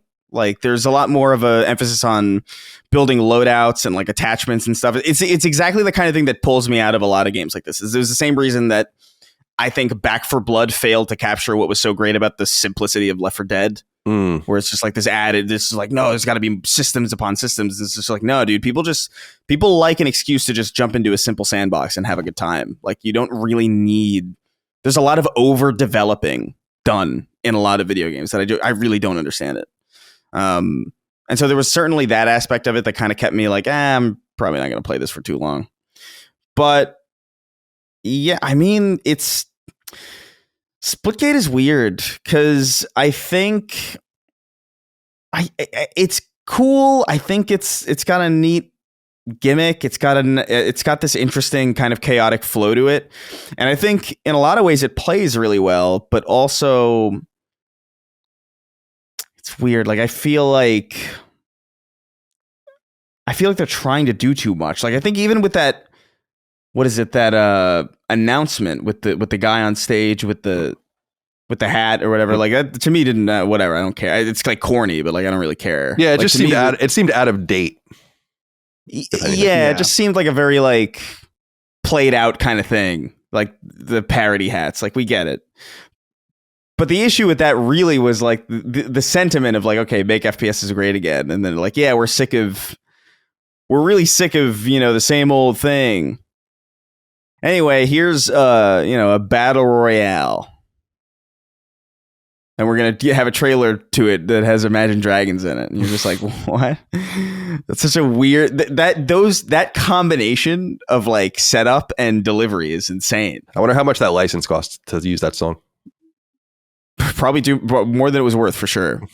And so like, I look at it and I'm just like, man, I don't know what they could really do because truly, like on a fundamental level, I feel like the game's pretty good. I feel like it's doing what it needs to do. I just think it's a little overcomplicated and it doesn't need certain things.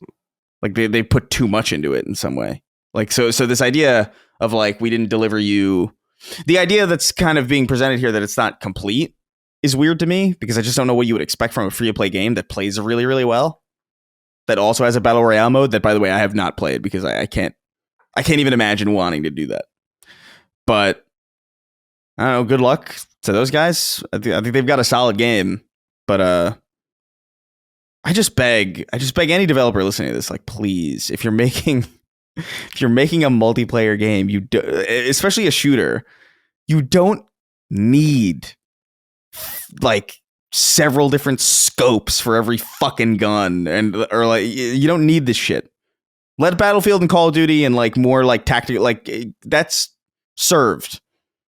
People just want fun. They need shit to sell. Yeah, right? They need as few barriers of entry to the core game as possible, and that's why Left 4 Dead was successful. It wasn't because like they had like all this shit. It's just like you jump in, like, what are you doing? You kill zombies and you pick up a shotgun. And what's the shotgun called? The shotgun. People like that stuff. So get it together, I guess. I think it's a little unfair to compare it to Left 4 Dead just because that's what I understand. Like they need something to sell to people. Like I understand that, but like it's not exactly the right combination. But I still think it's real. Like I think a lot of what's annoying about these games is that, like, especially Splitgate, because Splitgate is trying to be an arena shooter or harken back to arena shooters, and arena shooters specifically excel in their simplified arsenal of weapons. Like there's not like this weird there's not this focus on stats and customizing every aspect of your gun. That's more for like sim shooters. Like that's more for like a Battlefield, more for like a Call of Duty, more for like literally any other kind of game. But if they're they're marketing themselves as like Portal plus Halo, which are those are two of them. Specifically Halo and Portal are like as mechanically, like Portal as like a general concept is complicated, but like the mechanics of Portal are like remarkably simple. And like the mechanics of Halo are remarkably simple. What's complicated is how they interact with each other and how everything works in those worlds. But like, you can't be like, okay, we're trying to harken back to arena shooter DNA here, and then throw in like a loadout system and like this kind of more modern flourish. Like, I get what you're trying to do here, but this doesn't really speak to what is special about the kind of game that you're trying to make. In fact, it kind of does the opposite. It makes it feel more like what are we doing? We're armored people like flying around in like a fake Monday Night Combat kind of like sports world where we're shooting each other in like neon stadiums, but also we're in the trenches trying to build like the best scope. Like it's, I don't know. I just don't think it works really, like fundamentally as a design decision. I feel like every game I've seen try this that's going for this more simplistic style always fails. Like it always, it's kind of crazy how reliable of a predictable thing it is to tell. But at the same time, I don't know. My time with Splitgate was pretty good. I thought it was fine. I have no desire to play more of it because of that. But I don't know what people wanted out of Splitgate, I guess. If what they're going for isn't what came out, I don't know what they're trying to build. Like, I don't know what the vision is if that isn't what it is. Because I feel like if you were going for something that wasn't what you were doing, you simply wouldn't have done what you did. You wouldn't have had a battle royale portal-based arena. I don't even know what the fuck is going on. I don't know what they're doing. Dustin, let's get you on the record. Sexalicious, though, wrote in and said, greetings and salutations, DCC. Splitgate 2 has gone back to the drawing board and entered beta again, saying it will re-release in the future. I would love to hear all of your takes on this. Not only did this game single-handedly make FPS great again, they strive to do it even better, it seems. Can't wait for the re-release so I can put another 5 hours into it and quickly uninstall it because I realize I'm not worthy of the fantastic product. From Ohio, take care and have a fantastic week, gentle boys. They definitely didn't, I guess, seemingly buy. I think I agree with Chris where that whole hat thing, I think, was whatever, and I think was kind of overblown. But they didn't buy themselves any goodwill with it. So like when things like this happen, I think people like to see it. Unfortunately, people were focused on the wrong thing. They were focused on his corny hat, and yeah, it's like being offended by it, saying it's political is stupid. But it also was a stupid hat. Probably wasn't the right move. Yeah, I would have said you shouldn't do this. Right, but what they weren't, I mean, I guess this was probably in combination, but people aren't focused on the fact that I looked it up. He said, I grew up playing Halo and I'm tired of playing the same Call of Duty every year. So he wears this hat that's already a bad idea, immediately goes up and talks shit to talk for Splitgate. I feel so bad for everyone else at this company that it's like your boy went up, knowingly probably wearing this hat that would antagonize people. Whether it should have or not is up to you. But then goes and talks shit. And now your game is failing and you have to go back into beta and lay people off. Ouch. Not a good look. And honestly, I wonder with something like Splitgate, like, is it even savable? Like, they're never going to have the same splash with the relaunch of the game. It's not that I don't see a world where Splitgate is something big. It just seems less likely. Like you kind of had your shot and you went and this guy made you look like a dickhead by talking shit. And then you had like ridiculous price microtransactions. They went and to be fair, they fixed, but it's like, yeah, you look like a dickhead. And now you're kind of, I mean, that's not the reason they're paying the price for it, but it certainly doesn't help. No, No. Like, just don't, you didn't have to go up and talk shit, but you did. And now talk shit, get hit. Yeah. Now I don't want to say no one's rooting for them, but I'm sure there's a lot of industry people that aren't. So I wanted to check out Splitgate 2 just because I played some of Splitgate 1. I thought it was really fun. I just hadn't gotten to it yet, but I guess I still could play the beta, but based on the lukewarm reaction, it was like, I think I'm good. Yeah, it's probably, I would say, I mean, I'm not a player of the game, but it just seems based on market conditions, it's probably over. I mean, games do save themselves. It happens. We talk about them all the time. No Man's Sky, Cyberpunk. I mean, these games roar back, but most games don't. Most games peter out and die. So I don't know. I think maybe they could. Like, it's because I did like what I was playing. Like, it did feel good. It just didn't really feel like what they were talking about. Like, it didn't feel like a classic kind of. It didn't feel like, oh man, the golden age. It's like, no, this is just like a real. You know what it actually reminded me of a lot. Even though I'm sure this is only like a really like faint visage of a memory of this game, but it reminded me a little bit of like Section 8 or something like that, where like, I don't know if you ever played Section 8, but like it was like this like multiplayer kind of arcade shooter from like I think it was like 2009 or 10 or something like that. Oh yeah, I forgot about this game. It's that kind of a game, and it's like it's cool and it's fun and it's satisfying and it's not too bad.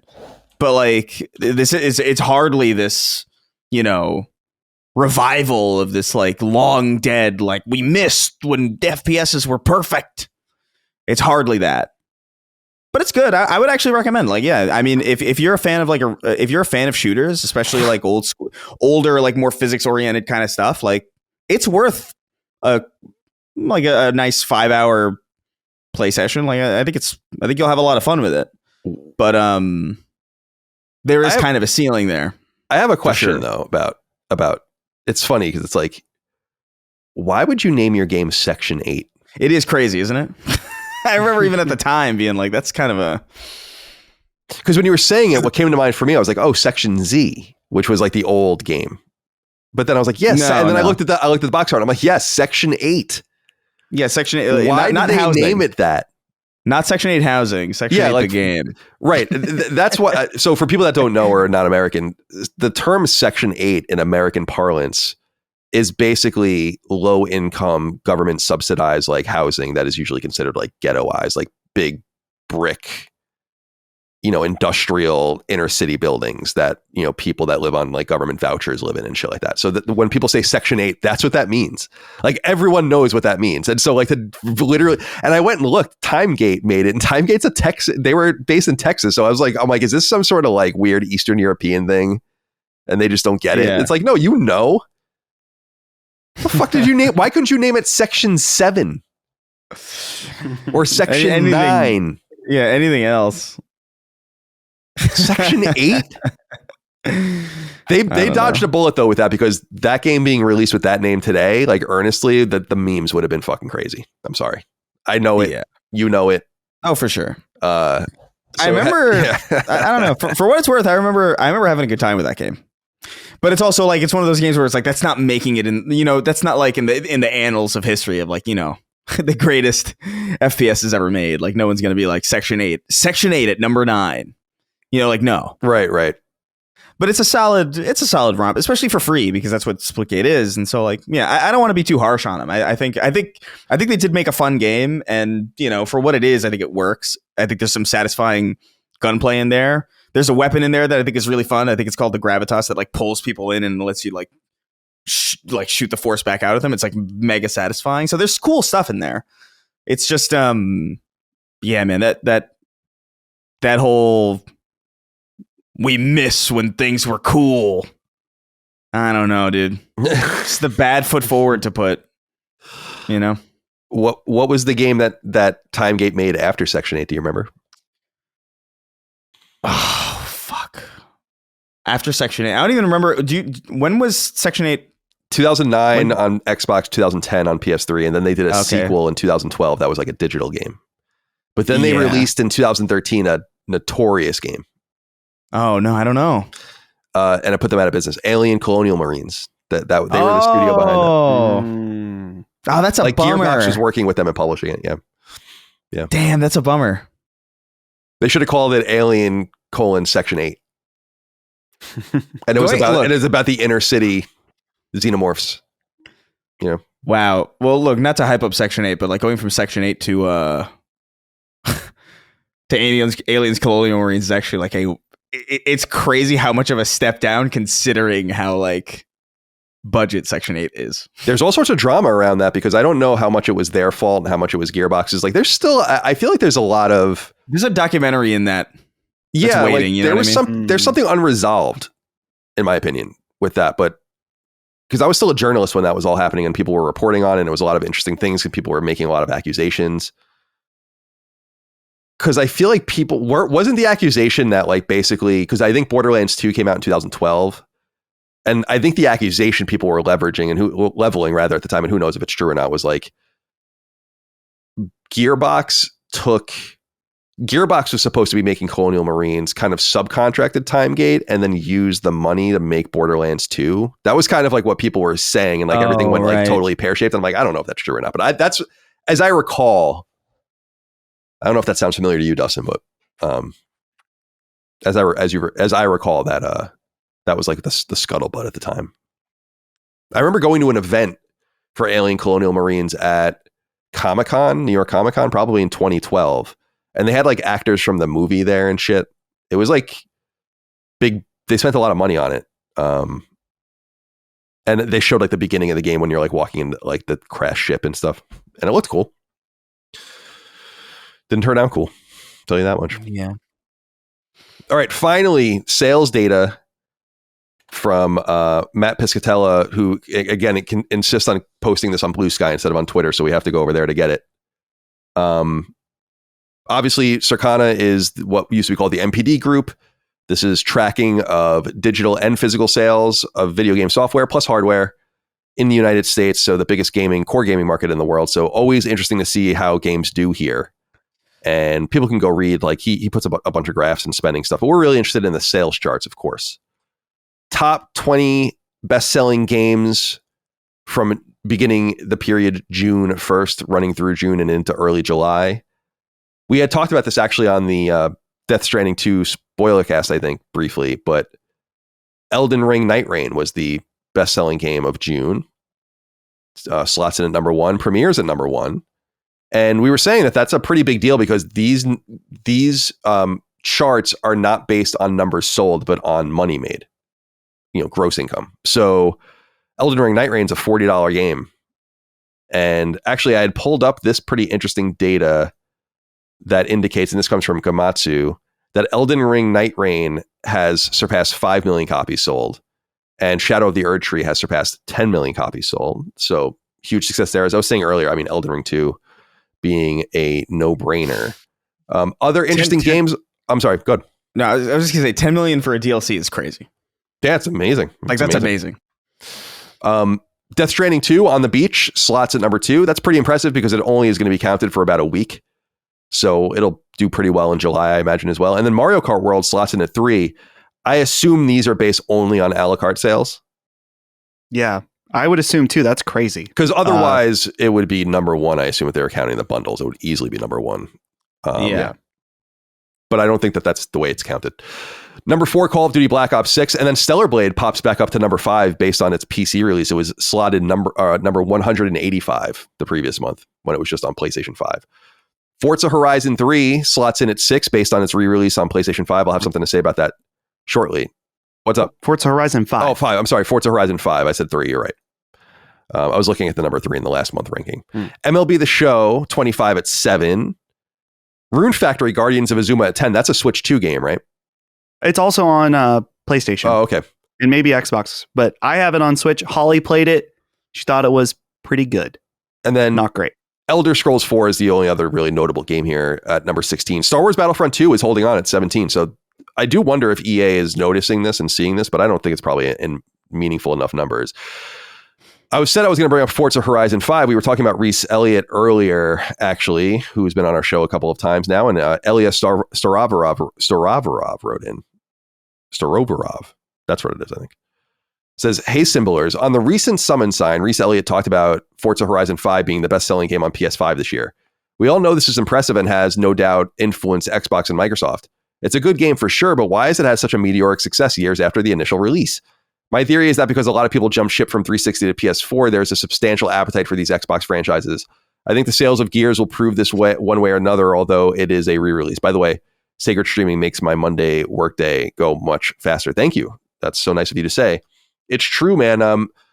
Alinea, in the Alinea Insight newsletter on Substack, Reese writes, Forza Horizon 5 is 2025's top new PS5 game by copies sold. He writes, quote, Xbox ported Forza Horizon 5 to PS5 at the end of March 2025, almost 4 years after its original release on PC and Xbox. Last week, Forza surpassed 3 million copies sold on PS5, overtaking Monster Hunter World. This means Forza Horizon 5 is 2025's best-selling new game on PlayStation consoles for copies sold. Really an amazing success story. So this bumping back up into the charts based on that is huge. And like the reason why it's happening, I don't know. Like I think Forza Horizon's a really big game. It sold, it didn't sell, but it had more than 30 million players, I think, before it came to PlayStation. So pretty substantial. Best-selling games year to date. So Monster Hunter Wilds is number 1. Elder Scrolls 4 Oblivion is number 2. That's another $40 game, isn't it? Yeah. Well, 40 or 50. Yeah, something below a $60 or $70 price point. So that's impressive because, again, this is by dollar sales. I think it's 50. Assassin's Creed Shadows, number 3. So pretty good. Ubisoft has a hit with that. Call of Duty Black Ops 6, number 4. MLB The Show 25, number 5. I mean, this goes to show you how big and important that franchise is to Sony, as I say all the time. Kingdom Come Deliverance, holding in at number 6. WWE 2K25 at number 7. If you notice, the numbers for these are unchanged, 1 through 7 from last month. They're all the same.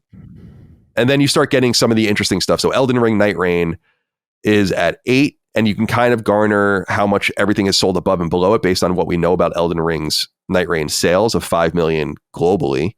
Split Fiction at number 9, NBA 2K25 at number 10, Forza Horizon 5. So this is where it gets crazy. Forza Horizon 5 is the 11th best-selling game in the United States this year on any platform, based only on the back of its PlayStation release. Really amazing. Civ 7 at 12, Minecraft 13, PGA Tour 2K25 very quietly at 14, Grand Theft Auto 5, 15, Doom the Dark Ages, probably going to get bounced off by the end of the year, but 16, EA Sports FC 25, 17, Red Dead 2, 18, Madden NFL 25, 19, and Spider-Man 2 at 20. Although I don't know that will last either. And again, impressive because that's based not on copies sold, but money made. So that's a really impressive slow burn for them. Yeah. Nintendo Switch 2 was the best-selling hardware in the month. This breaks PlayStation 5's streak of 2 years, I think, of being the best-selling hardware in the US month by month. I was a little confused by this. Dustin, go back into your memory. Do you remember, I should have looked this up, but there was this, I remember Sony announcing in November of 2013 that they sold 1 million units of PS4 in one day in the United States only. Do you remember that? Not particularly. And this would, and I think Nintendo sold 1.6 or 1.7 million. What was it even? No, it was like 1.3 million Switches, I think, Switch 2s. And I remember looking at the numbers and being like, how can that, it's great. I don't really give a shit, but I don't understand how those numbers translate. Like, did Sony sell all of their PS4s that they had any access to in the American market in one day, and then there wasn't any to find?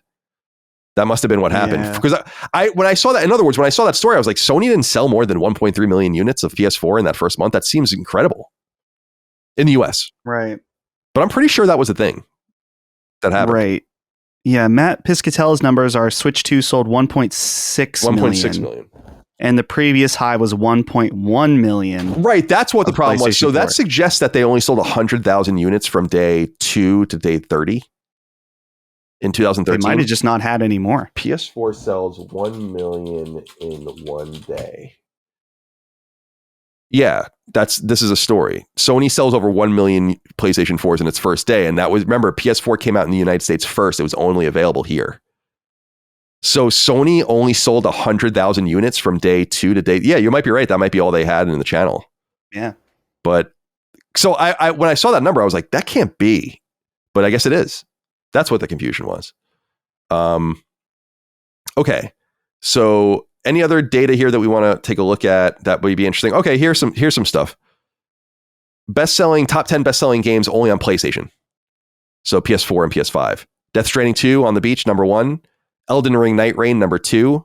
Call of Duty Black Ops 6, number 3. Forza Horizon 5, number 4. MLB The Show 25, number 5. And then it finishes off with some predictable games, ending with Assassin's Creed Shadows at 10. And so that's pretty interesting. And finally, I guess, let's see, that's PC, Nintendo. Oh, what? How did is the Nintendo stuff counting? Yeah, I guess this is counting Switch 2 for the first time. So Mario Kart World, Cyberpunk 2077, and Rune Factory are the top 3. And then Zelda, the 2 Zelda games. Minecraft at number 10. I was just curious about that. It has nothing to do with our show. I just didn't even look at those numbers. Anything you guys want to go into here? Night Rain, big hit. Huge hit. Yeah. And Death Stranding 2. Holding on. And Death Stranding 2 doing very well. I have to remind everyone over and over again, Death Stranding 2 was never going to sell that well. It took 2 years for Death Stranding 1 to sell 5 million copies. And it came to PC and was out on PC for a year before they released that number. So patience. It's a wonderful game, in my opinion. Yeah. I think that's basically it. Is there anything else we want to say about the sales numbers before we move on? No. All right. Yeah, I don't think I have anything. Okay. Let's get into what we're playing here. I'm still playing Death Stranding 2. I've beaten it. Like we said, and now I'm going for the platinum or whatever, so I need probably 25 more hours at least, I would say. We've talked about it so extensively at this point, especially in a 2.5, almost 3 hour, I think. Maybe 2.5 hours. I don't remember. Sacred Symbols Plus episode that goes live tomorrow from when this is going live on Patreon. So go check that out. I'll leave all my thoughts for there. Obviously, we get deep into the spoiling it and getting into the nitty gritty of the game. And like I said, we want to do a second episode on the game based just on a listener inquiry, so we can really probe all the different parts of the game that we didn't get to talk about. Because 4 of us, 2.5 hours. I mean, there's so much to say about a Kojima game. I think we can do even more. So I'll leave all my thoughts for that. But I wanted to read a couple of inquiries, and then I'll hand it off to you guys. J. Reese Bear wrote in and said, "Hey, fellow porters, does it irk anyone else that Sam goes to sleep before taking a shower? It makes my skin crawl seeing Sam fall into bed covered in sweat and blood and tar. Let the man wash off before going to bed. Nothing better than getting into fresh sheets after a fresh shower. Keep normalizing barnyard bestiality and keep on keeping on." J. Reese. Goodness. You can't say that. It bothers the shit out of me. There's so much, but obviously it's a game. Like, you don't want to deal with all the cutscenes and people clicking through, showering first when they're really just there to save or do other things or just get into the room for other reasons. So obviously it makes sense that they do that from a gameplay perspective, but it is a little annoying and a little grimy. I just love the whole thing that because it's so hard to animate covers, it's so hard to animate pillows. Like, he just like sleeps with his neck like all fucking, he like looks so uncomfortable. He just sleeps no pillow with his arm. Yeah. Up like this. It's crazy. This looks so. Yes, I noticed that, and that bothers the shit out of me as well. Slipwater wrote in, I liked this inquiry. He says, "Hi guys, much like Colin, I've been replaying the director's cut of Death Stranding in preparation for the sequel. I have been putting in so many hours that when I deliver medication for a pharmacy where I work, I occasionally find myself wondering if I have the right vehicle for the terrain ahead, or what's the best delivery order to maximize efficiency. Am I going to find a mule camp in that field over there? I should get closer and find out. Yesterday it started raining and I instinctively wondered where the nearest timefall shelter was. I haven't experienced this level of bleed through since I played Assassin's Creed many years ago and found myself thinking I could totally jump off of that 5-story building if only there was a shitload of hay on the ground. Have any of you experienced this kind of gaming phenomena?" Definitely. There are a few things that came to mind for me. Tetris, obviously everyone sees. That's a big thing. But the other two examples are when I first played Grand Theft Auto 3, and I actually, that was around that I drove in that era of my life, like that brief era, because I was a senior in high school. I remember me and all my friends being like, "You're feeling like you're playing Grand Theft Auto. Like, it's not a good feeling." Like, even being a passenger in the car and driving around, and it was only that specific game because we had never played anything like that before. There was nothing. That's so normal now to play like driving games that are very realistic, grounded in cityscapes, and you're kind of going around but it wasn't really, we never saw anything like GTA 3 before. So I remember that being a phenomenon amongst my friends and like people that played it. And the other one was like Guitar Hero and Rock Band. I'm obsessive with those games when I was, late in college. Well, really, like, it was late in college, but really when I was at IGN. And we used to just play those all the time. We would go to parties and play those games would come out when everyone would come back from the bar, and you just would see it in your head and you'd get really into the songs, and I don't know. So those were the examples I thought of. Let's kick it over to you guys and see if you have any examples. Anything come to mind for you, Dustin? Yeah. Well, just most recently, this is a game I'll talk about in a few minutes, but with Donkey Kong Bonanza, I think it was because I was playing it extensively before bed. And then this is when I was taking Advil Cold, and whatever the Sudafed in it makes it so I was like sleeping really light. So I was like half asleep the whole night and could just see myself smashing the terrain as Donkey Kong. And I was like, what is going on here? But it's always playing too close to bed and the intensity of the game. So I remember playing either Hotline Miami 1 or 2 on Vita very late into the night, and being really frustrated with it and having the worst night of sleep of my entire life because I was like seeing Hotline Miami in my mind's eye sleeping. That's so and funny. Another famous example that happened to a lot of people is when The Witness came out, where you would see the grids and the lines and you're like, oh, that would be one of the puzzles in The Witness. So yeah, certainly this happens quite often. It's interesting. That is interesting. Anything for you, Chris? Yeah, I don't know. I like the degree by which people talk about this experience. Like, I don't know if I've experienced it, but like I've gotten very, very deep into games, or even just like the vibe or like the narrative of a game that I feel myself kind of. Alan Wake 2 was a good one because I just kind of I would get into the habit of like narrating in my head about like just like what I was doing. I was like, this is crazy. Like, I have to stop. I have to stop. But like nothing to the degree that like every time I saw like I like I've never seen the text like the Tetris. Like, I love Tetris, but like it's never like bled into like my real life at all. like in any real way. But like there's certain, I think really it's more about like the vibe of like music will really trigger that within me. Like if I hear like, or I remember when I was living in upstate New York, and my parents have like a really big property. Like they have like 4 acres of just like 2 acres of it is just like field. And then another 2 acres is just like straight up woods. And so like you just kind of get lost in that area. It's very weird. And I remember kind of like walking through it and feeling like a almost like a Shadow of the Colossus kind of loneliness. And I got really like, ooh, I feel like it was around the time I was playing that. So I was like, oh, I feel like I'm in Shadow of the Colossus right now. But yeah, I don't really have that bleed through typically. Like not as intensely as other people describe it. I wish I did. It sounds kind of fun. It sounds cool. But yeah, I don't really get it anymore, but I think about games, get excited to play them. But those are the examples I could really think of where I was like, this is effective. Dr. Mario is actually another example of like games I just really got hyper focused on. I love those guys. I love that game. Dr. Mario is so competitive. It's crazy. I think I was playing Dr. Mario with a friend when it came out on the Switch. What is it? The backwards. What is it called, Dustin? Switch Online. Yeah, the Switch Online. Like kind of. I'm dying. The library.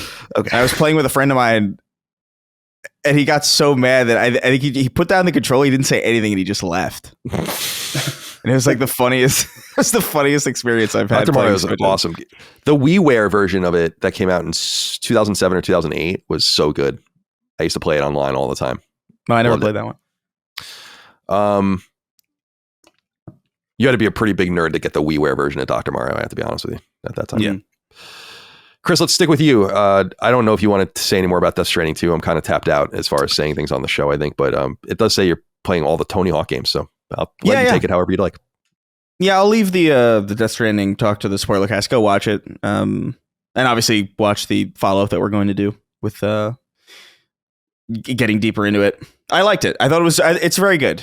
I think I walk away from it less enthralled with it than the first game, not because it's worse, but because it just feels less novel and less new. But it's still a very solid game. I think it's paced very, very well. It's very good. I highly recommend it. Death Stranding 2 kicks ass.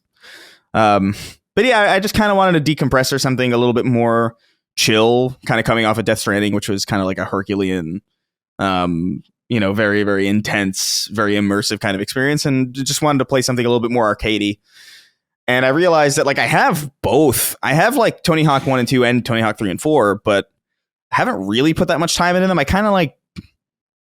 just kind of tried them out, and I was like, yeah, I remember this. And then I kind of fell off of it kind of quick when I realized that I just wasn't good at it and never have been. That's a nice sobering realization that I haven't played Tony Hawk since like the 90s or like maybe like the 2001 earliest. And so to come back to it and realize like, oh, I've never known how to play this game. Like I would only just go, I would go off the ramps, hold circle, spin, and just vibe to music. And that was pretty much all I would do in the original Tony Hawks. So coming back to it and realizing that like I had no skill at all was like, oh man, I guess I'll put this down. But I picked it back up recently and I was like, you know what I'm going to do? I'm going to do something that I don't normally do. I'm going to go and actively play the tutorial and actually learn how the fuck this game works. And I learned all sorts of shit that I just totally didn't even realize. I didn't know you could grab onto the bumpers of cars. I didn't know like a lot of that shit. I just had no idea. So I've been getting really into it and kind of learning the more like the special moves for the skaters, which as far as I remember in my mind's eye of like my memory, I don't even remember even doing once in the original Tony Hawk games. Because those games were honestly like when I was a kid, those were more like soundtracks for me. Like I would just like play the game, vibe, like watch the skater fall down and bleed. Which, by the way, is a bummer that that's not in the new games. Like I think it's lame that when you fall down in the new Tony Hawks, you kind of like fall down, and then there's like a VHS kind of rewind thing that kind of just like spawns you back to where you, and there's no blood or anything. Like that was one of the more unique things about that game to me. Was like it's a sports game, technically, where your characters are bleeding all over the place. I thought it was fucking sick. So that being absent is kind of lame. But so I've just been getting really, really into it. I'm trying to complete all these stages. I'm working my way through 1 and 2 first. Because I tried 3 a little bit and I was like, I should really do these sequentially. and I'm having a good time with it. I'm learning it a lot better. My score is getting crazy. I'm learning the game a lot more intimately. It's a really mechanically depth game. Like there's a surprising number of just combos and shit and just mechanics that I had no idea about. At face value. So it's been nice kind of rediscovering the old Tony Hawk games and kind of actually diving deep into them. But I'm on 1 and 2 right now, and I'm gonna move on to 3 and 4. I will say I have no experience with Tony Hawk 4 at all, as far as I remember. So like I know that there's some criticism about that game where like that game originally was a lot more open-ended. It had like a mission structure. It was it was a pretty big departure from the original games. These remakes have opted to kind of retrofit Tony Hawk Pro Skater 4 in within the structure and the mold of Tony Hawk's Pro Skater 3. So I know that's like kind of like a point of contention and controversy for it, because it's really not a remake of Tony Hawk 4 at all. Like ostensibly, as far as like what Tony Hawk Pro Skater 4 is. So I only say this to say like I really like these games. I think they're good, but I have no window into that association for 4. So if 4 is like your treasured like Tony Hawk game and it's like the one you really want to see, understand that it's not going to be that, and you very well might leave disappointed. It does not have that effect for me. I actually think it's kind of cool to see a game like that kind of thrown into an older kind of mold that I identify with more, but that's probably going to be a very, very hit and miss kind of thing for a lot of people who grew up with that game.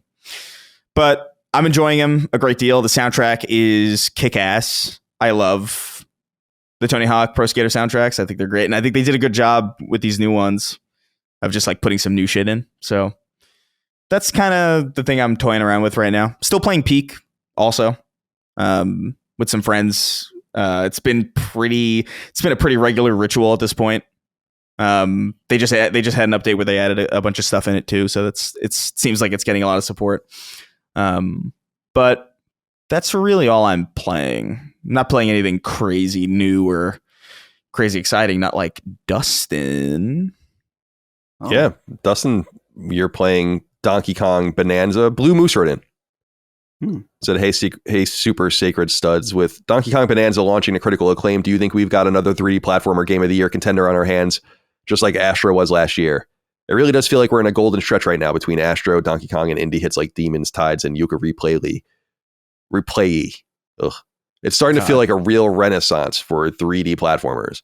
Would you say this is shaping up to be one of the best 12-month runs of the genre since the late 90s? Appreciate all the amazing content as always. Stay sexy, my friends. Yeah. All right, so talk to me about Donkey Kong Bonanza. To answer Blue Moose's question, is it a game of the year contender? Absolutely. This will for sure be a game of the year contender, not just for Game Awards, but for many outlets and some of us as well, I think. This game fucking rules. And I actually just beat it last night. And I absolutely love it. Nintendo just once again showing that they are the absolute best. Period. Making fantastic games just through and through, and creative and interesting games. This is the Mario Odyssey team, and a lot of that DNA is there, but this is no way like a soft sequel to Mario Odyssey. It's very different. It's all about terraforming and smashing the world. And it's really kind of crazy, the level of destructibility in this game, where you can basically like dig entire holes through levels. In fact, I just saw on Twitter, somebody went and smashed out the entire first level. So you can see just kind of like the skeleton of the level that remains. And I was a little unsure about playing as Donkey Kong, just because I was curious about what his moveset would be like. And the main thing in this game is that you unlock the Bonanza abilities, which each one is different and interesting. Like the first one is like pretty basic, like a powered up smash attack. So you can do like, you're able to blast through denser materials or just kind of blast harder in general. Donkey Kong's great at blasting. Okay. But yeah, there's like a zebra that lets you run really fast, and it's definitely through and through a collectathon as well, but in a good way, not like Donkey Kong 64. Like the bananas are kind of like the moons in Mario Odyssey. So I think there's 1,000 of them in the game. And through my playthrough, where I wasn't like completionist for each level, but I was doing a lot in each level. I think I have 400 bananas right now, somewhere in that ballpark. So there's still a lot left for me to do. One of the main concerns people have had is the technical performance, and it's not that bad. It's also not great at points either. Overall, when I'm playing the game, it's a pretty good 60 FPS. There are times when there's a lot of shit going on screen that the frame rate will start to dip.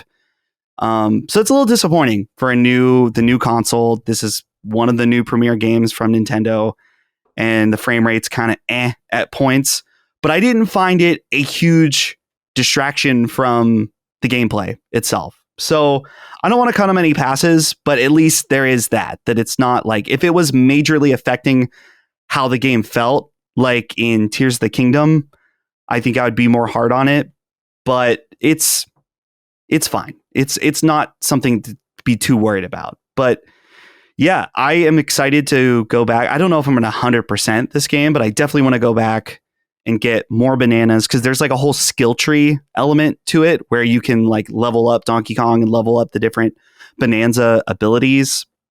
And yeah, I don't want to say I'm surprised by it. I'm not a big Donkey Kong guy. Like I was never super into Donkey Kong Country or Donkey Kong Tropical Freeze, and these games aren't really like that at all since it's 3D. It's not like a 2D platformer, but I found it really charming and really cute. And there's lots of fun outfits that you can put Donkey Kong and Pauline in. And I cannot recommend this game enough. One of my favorite games this year. Like I said, Nintendo, they're just best in the biz when it comes to these kinds of games. Now is it worth a Switch? Like, would you say like is it worth? Yeah, is it worth like a purchase for a console just to play it? Since it's like a game of the year. This is like a game of the year contender. If you're already interested in a Switch 2 and you're interested in knowing that Nintendo makes awesome games, that it's going, assumingly the Switch 2 is going to be filled with amazing Nintendo first party, then yeah, absolutely. Why wait? The Switch 2 is not going to get any cheaper. If you weren't really that interested in Mario Kart, but you want to Switch 2 and you were waiting for the game, this is probably it.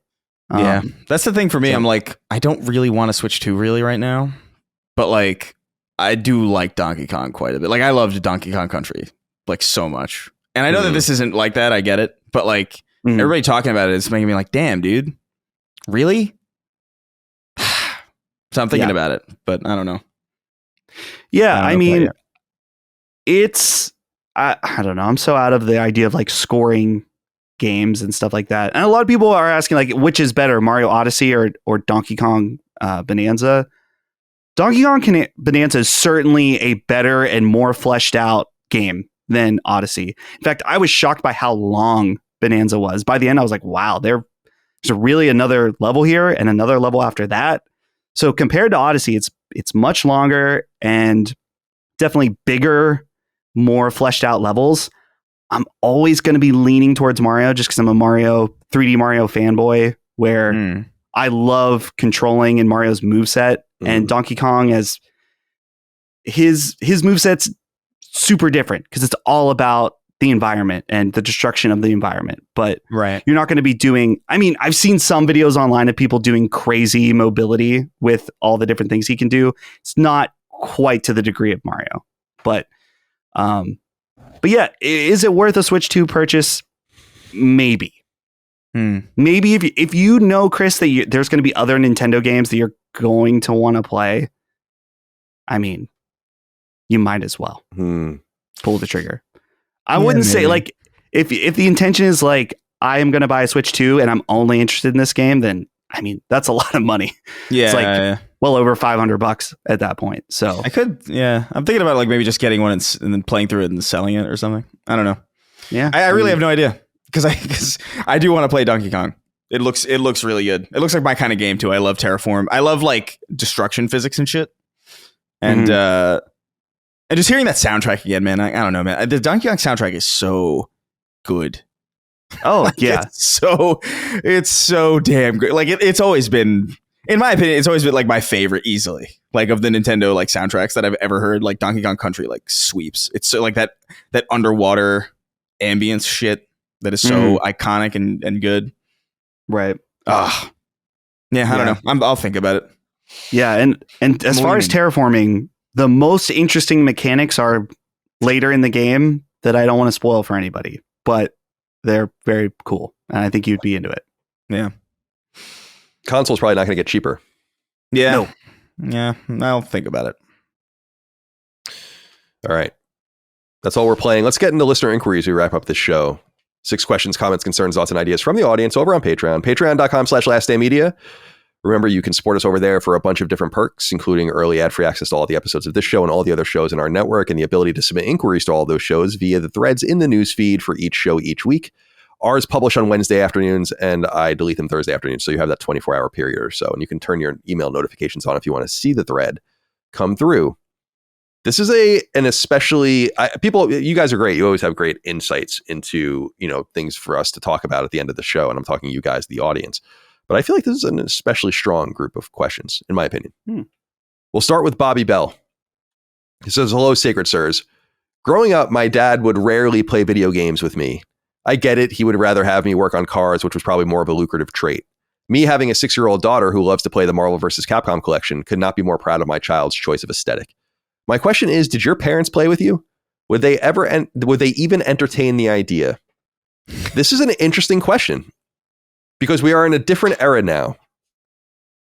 In the era I grew up in and that you guys grew up in, and I think, Dustin, yours is going to be a little different because your parents were so young when they had you. So they're almost, they were children themselves, basically. They were kids themselves. Mm-hmm. It's like my parents, by the time I was like, my parents had me when they were 35, both of them, or 34, maybe something like that. And so they were in their late 30s when I was playing video games for the first time. Dagan obviously was there as well. And they really couldn't have been any less interested. Now, there are important caveats. My mom apparently before I was born, was really addicted to Atari for a while, but I wasn't around for this. And she was really into like Frogger and shit like that. But that was in like the early 80s. I was born in 84. And then my mom she listens to these shows. I mean, I don't know if she listens to Sacred necessarily all the way through, but she's shown a propensity and an interest to understand games, to consider them. She doesn't play them. She's more interested in doing that. Like my dad has never for 1 millisecond been interested in video games. Like really doesn't care, doesn't understand them. And it's not like an aggressive thing like, oh, this is stupid. What is this gay shit, son? Nothing like that. It's just like he's just blank face. Like if I try to show him something when I was younger, or even as an adult, or things I've worked on, or I just don't think it computes necessarily. And so I think that that's different now. And so I think it's probably way more common to not only play games with your kids, but to be the one that introduces your kids to them. While I grew up in an era, and Chris certainly grew up where it was like, this was a societal and friend level influence. No one in my life otherwise would have been interested in it. So I wish I had parents that were more interested in it, especially my dad, just because I find his level of disinterest and dissatisfaction with it to be tantalizing, like, how can I break you of this? Right. As opposed to my mom. It's funny that we're talking about Death Stranding, because when Death Stranding 1 came out, I had just went to visit my mom in late 2019 and was moving in with her for a while I was waiting to buy my house. And I was playing Death Stranding 1, and she watched me play it for a long time, and she was like kind of into it. So I could see that, but it's hard to teach someone how to play on those controllers, and I think they get discouraged very easily, not understanding that once like mastering the camera controls of a third or a first person game is so natural to us, but you just have to get there. And I don't think they're willing to do it. So that's my long answer for this. Chris, did your parents play with you? Not really. I think because my parents are older also. So like my dad tried. I think he doesn't really care about him, but like he did play, I think, Medal of Honor with me, and he played something else. There was I can't remember exactly what it was. I think we played Mario 2-player, like on the original NES. I think I have a vague memory of that, but it was really more my sister, because like my consoles were her hand-me-down consoles. It was like it was her NES and her PS1. So like that's really how I got. And then like obviously friends at school, like because I was playing them at home and I would talk about them at school, like it was like, oh, I play this, and you know, and the Game Boy, of course, with Pokemon. That was like a huge school thing when I was going to school. Like I just remember everybody was like trading, like they had the cables to trade. And so like my parents, my mom is interested in them as like an idea, and she likes to watch them.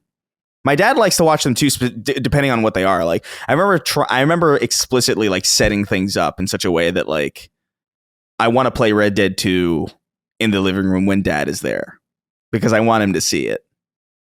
And I want him to understand. I just want to show him like what these are now. Because even though he's like seen, like he's had enough experience to know that it's not just Tetris anymore. Like he understands that. But I don't think until I showed him Red Dead 2, I don't think he understood the depth and the gravity of the shift.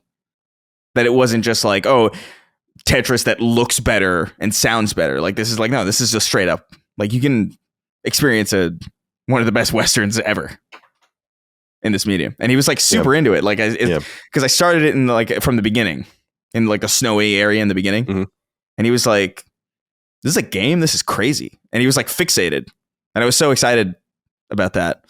And then I had to fly back. So I couldn't continue it, but he's definitely never going to play it. And my parents are definitely, they're done. Like they're not going to play anything. Mm-hmm. I think my mom tried, which is so funny. I think I've told this story on the podcast before, but it was such a dumb idea for me in retrospect. But like, I tried to get my mom to play Portal because I thought, oh, this is like a first person game, but there's like you don't have to worry about enemies or like accuracy. Like there's no combat, there's no stress. So I actually thought like in some ways like, oh, this is actually a pretty good way to maybe get her to understand like what this is. But I didn't take into account that like she'd never moved a camera before. Right. Or like that's a massive leap. And Portal is actually like in some ways a lot more complicated because it's like, so complicated. That game is so complicated. I didn't even think about it. I was thinking about it more from like the anxiety of like being attacked and like maybe that would be too stressful. And yeah, that's like a gamer's game. It is. Yeah. So yeah, I tried and they respect it and I think they understand, but like they never really tried to deeply play, but I didn't really need them to. I didn't ask them of that. Yeah, right. That's the thing with me too. I didn't truly care. It was like my own thing. Yeah. I think I learned pretty early that they weren't really interested, and I think I just kind of processed that. Dustin, you had a different experience, I think, growing up though. Yeah. My parents both grew up, first with Atari, my dad, and then with the NES primarily. So when I got an NES for Christmas, my mom was like, yo, we're playing Mario 2. That was her. I mean, she played the other Mario games too, but she loved Mario 2 in particular. So we played a lot of that together. My dad it's weird because he has a interest in video games and he played games with me growing up. Like I remember we played through Metal Gear Solid together for the first time. That was awesome. And he had games that he liked to play on his own. In particular, this is a deep cut. He would play a game called The 11th Hour, which is like a horror puzzle game. It's the sequel to The Seventh Guest, which is more well known. But he was really into that. I think he played Myst back in the day as well. So he's been kind of passively interested in games, and he'll ask me about games even now to this day. I really tried to get him in on games because his main thing is like, I don't have the time. I don't have the time to do that. I'm like, yes, you do. You just don't want to make the time to play games. He had surgery on his neck, I think around 2020. So he had all the time in the world. So I bought a used PS4 for him, set it up, and I brought like all these games over. And I was like, oh, you can try this. I think this might be interesting to you. You might like this. This is when they lived in Virginia. So I went home, and a few days later, he's like, oh, I'm playing BioShock. I was like, oh, that's great. Awesome. I can't remember exactly what he said, but he was like, yeah, well, there's like this quartet group singing God Only Knows. And it was like the Breaking Bad, like Hank, or when Walter's screaming Hank from the car, he's like, Hank, I was like, no, don't play Infinite first. Like, no, how could you? I was like, stop. Like you put in the wrong disc. That's awesome. So he did, but I don't know if he ended up playing BioShock 1. Ironically, I think he played the game Rime, the RIME. Oh, really? Interesting. I think he played some of that, but he maybe got like 5 hours on that PS4. So I've tried and failed, but it is what it is. Maybe one day. My mom, on the other hand, I got her a Switch Lite exclusively to play Animal Crossing. And I think she put a decent amount of time in it. And I gave her some other games. I'm like, there's this Kirby game you might like, or Yoshi or whatever. And I think she maybe tried them, but she's just not, other than a very particular thing like Animal Crossing, she's just not all that interested. So it's unfortunate, but they used to love it. And now they just don't. My dad's more interested in playing drums, playing bands, And when he was in high school, maybe talking to women. Yeah. Why'd you? No one does that anymore. You got to lock in. Don't worry about no girls. Gaming. Yeah. Trust me, I was right there. So crazy. I think I'm probably like the most video game oriented person in my entire family. I think, like easily. I mean, easily if I'm here, but I think I did pass it off to my nieces and nephews though. I got them really, like, I was adamant about it. I was like, we're playing Halo Split Screen now. I don't care if you don't know how to speak yet. And they're super into it. Like, it's so funny. Like my niece had a baby, like, I think exactly like a year and like some weeks ago. And every time I go online, like, she's playing some crazy eclectic. It's interesting. I'm just like, she's playing shit that I haven't played. I'm just like, that's so crazy. She's playing Yakuza and stuff. I'm just like, it's so cool. That's awesome. It makes me happy. It makes me happy to see that. It's weird. My mom's sister and her husband are like low key gamers, where a few years ago, remember when there was the thing about mod support coming to Fallout only on Xbox, but not PlayStation? They sold their PlayStations to get Xbox so they could play modded Fallout on consoles. I was like, whoa. And they also, remember when our clips were on Asmongold, like his stream? Oh, yeah. I think it was the Concord stuff. Right. She messaged me on Facebook. She's like, well, I just saw you on Asmongold stream. I was like, uh-oh. What? I hope it was in a good context, but it was in a good context. I was like, oh, nice. Okay, well, I guess, I don't know how aware they are. But that guy's big time, so it's like nerve-wracking when people that big talk about you. Oh, yeah. Yeah, I think that was just the Concord. Yeah, no, it was. That's what I was saying. Like, but when I first heard, I was like, oh no, like, what did I do? Right. Yeah. It's terrifying. It is. Bobby, thank you for writing in. Good question. Big dumb stupid idiot wrote in. Said, hey Fat. Colin, you're giving jealous X energy when talking about Nintendo. You broke up during a rough patch, and now you have to watch Nintendo fans get rewarded with multiple high-quality first-party games a year, while PlayStation gives you Concord and one sad dad game a year. Or perhaps you're upset Capcom treats Mega Man like a bastard. Nintendo having the Mario team make Bonanza would be the equivalent of the Resident Evil team making a 3D Mega Man. Must hurt to see Donkey Kong fans living your dream. I'll be listening while driving back from family vacation. Well, happy family vacation to you and you big dumb stupid idiot and the big dumb stupid idiot family.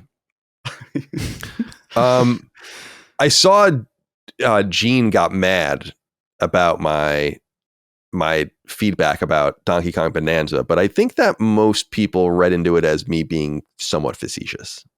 I mean, yeah. I think reviewing and criticism is kind of stupid anyway, and so I don't. I think it's all obviously deeply subjective. I say that as a critic, so I'm not inherently insulting anyone's particular reviews, and I think everyone needs to stand down a little bit.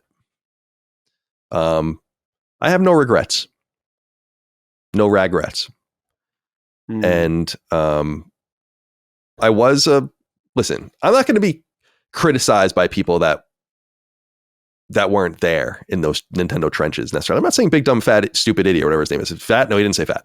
Big, dumb, stupid idiot. Maybe he's big, dumb, stupid, fat idiot. But I'm not trying to hate. I'm really just being facetious. It's fine. I'm sure it's a great game. I think you have to understand that the Mario Odyssey, the team that did Mario Odyssey doing this game doesn't get me excited because I didn't like Mario Odyssey. Like, I just thought it was sterile and boring personally. I really did. And I'm not a hater of 3D Mario games. I could see, I was never really super into Mario 64, but you can obviously see how seminal it is. And then I love Super Mario Sunshine. And I think Mario Galaxy is a top, I don't know, really like a top 15, probably at least game of all time. So Galaxy is immaculate. So I'm not a hater necessarily on a 3D Mario. It's just that like when someone's, so I understand for most fans that like obviously really loved Mario Odyssey, which people adore it on Switch for the most part. I can see that being an exciting proposition. And the Resident Evil team working on Mega Man, I think would be weird because Gene said the same thing actually on the show because I listened to him and I'm like, that's true, but that's not also the spirit of Mega Man. So dunk denied. Colin, by the way, got the Switch right here. We'll welcome you back, Colin. I'm not coming back. You're welcome to come. Listen, next Mario 3D game. Will you try it? Like you did I'll Odyssey? probably try this Donkey Kong game too, to be honest. Yeah.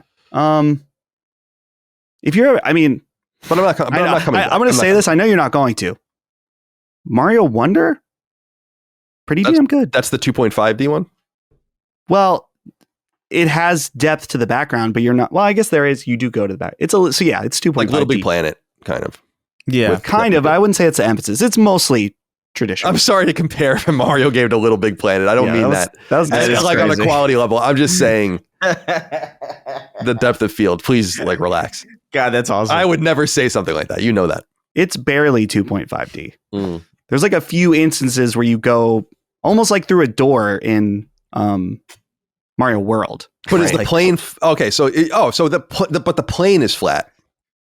Is what you're saying. So it's like Prince of Persia, the new Prince of Persia game. That is 2.5D. 2.5D doesn't necessarily include the movement outside of the 2D plane. It's the graphical. The 0.5, I think, is because it's a 3D world in a 2D plane. Right? Mm-hmm. That's how I understand it. Yeah. Yeah. And so you get 2.5D. Because you had like the illusion of 3D with like parallax and things like that. But like that's not really one of my very favorite things in old games. Parallax scrolling, especially when SNES and Genesis allowed that from a much deeper way. It's like, oh my God, this is so fucking good. This is so good. This is what and then stuff in the foreground too. You'd see that a little bit in the NES, but not so much because a lot of it was very intensive. So stand down on I'm not a Nintendo hater. I'm a Nintendo realist. Okay? That's all there is to it. Nintendo realist. Yeah. What does it mean? It means whatever you want it to mean. Can't argue with that. Literally. CyberSlut69 wrote in. Said, hi guys. Can we get a deep dive into why game development takes so long now? I truly struggle to understand how it could be. Has there been no innovation into tools that would speed up the process? For Sony games, do they not have almost every possible mocap animation saved now? Surely almost all the assets you could possibly want are saved somewhere, trees, structures, etc. Do studios not build off of all the work from previous games, or do they delete it all once they've finished? Yes, games are bigger and prettier now, but all the tech evolves, so that's to be expected. It all seems terribly inefficient and poorly managed to me. Make it make sense. I actually agree with you, but I also think that you got to be careful what you ask for, because the second someone releases a game and then people start realizing there are just assets directly taken from a different game, like a different IP, in a major notable way, the game's going to get buried by people because people are going to make fun of it and think it's stupid and cheap or whatever. I just think that there's a conflict between people's expectations and then like what it takes to make a game. It is inefficient. It does seem weird, but I also think that like it's not, they're not spending all this money and taking all this time for their health. They would love nothing more than Atari games used to be made in like 4 to 6 weeks. Do you know that? Yeah. Often by one person. That's crazy. You know, I always bring up Final Fantasy IV, which was made in 10 months by like 14 people. It's a really incredible feat to do something like that. It's just not possible to do that with bigger games. But I do think that like this idea of taking 5, 6, 7 years in a game is just fucking nuts. And there's something that needs to be done about it. Even Death Stranding taking almost, what was like 0, 1, 2, 3, 4, 5. So it took more than 5 years, like 5.5 years. That's kind of crazy when you really think about how much they actually did use again. And how much of the game is the first game. And it's an excellent game, but it's crazy that it took them like 5 years to do that. Not impugning the quality of the game, its value, whatever. It just seems strange to me. But I also understand the business and commercial reality that they don't want to spend all this money and all this time on this shit. They feel like they have to. So there is a conflict and a tension between these two things. I don't know what undoes it. Dustin, what do you think? So game development taking so long, I think it's a multitude of factors. One thing to remember, and I sometimes do this in games where I'll pause and be like, nothing in this game is for free. Like nothing you just get. Think about if you're in a game like Uncharted and you're in the opening scene, like, oh, look at that coffee maker. Someone at Naughty Dog needed to take part of their day to model and skin and make it look right in the scene, you know, things like that. And so as games become more photorealistic, not always, but in some cases, but just more detailed, none of that's for free. All of those things need to be made. And there are examples, Colin, you mentioned about companies or teams that are reusing assets and how they get clowned for it.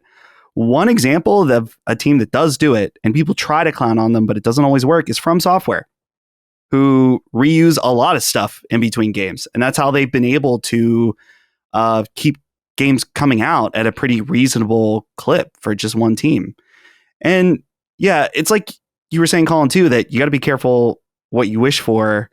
I think there is some degree where developers realize that they need even the things in the backgrounds of their games to look good, or else people are going to zone in on it and make fun of them. Think about the stupid Craig thing with Halo Infinite. There were things that were wrong with that Halo Infinite reveal, but it's like the Craig thing. It was funny, but it was no way showing the quality of what the game was. But that's just the thing now is people zone in on these things. The punishment rarely fits the crime with that shit, by the way. Like people lock into that stuff. It's like, oh, every blade of grass isn't like unique. And so they'll bleed them dry. It's insane.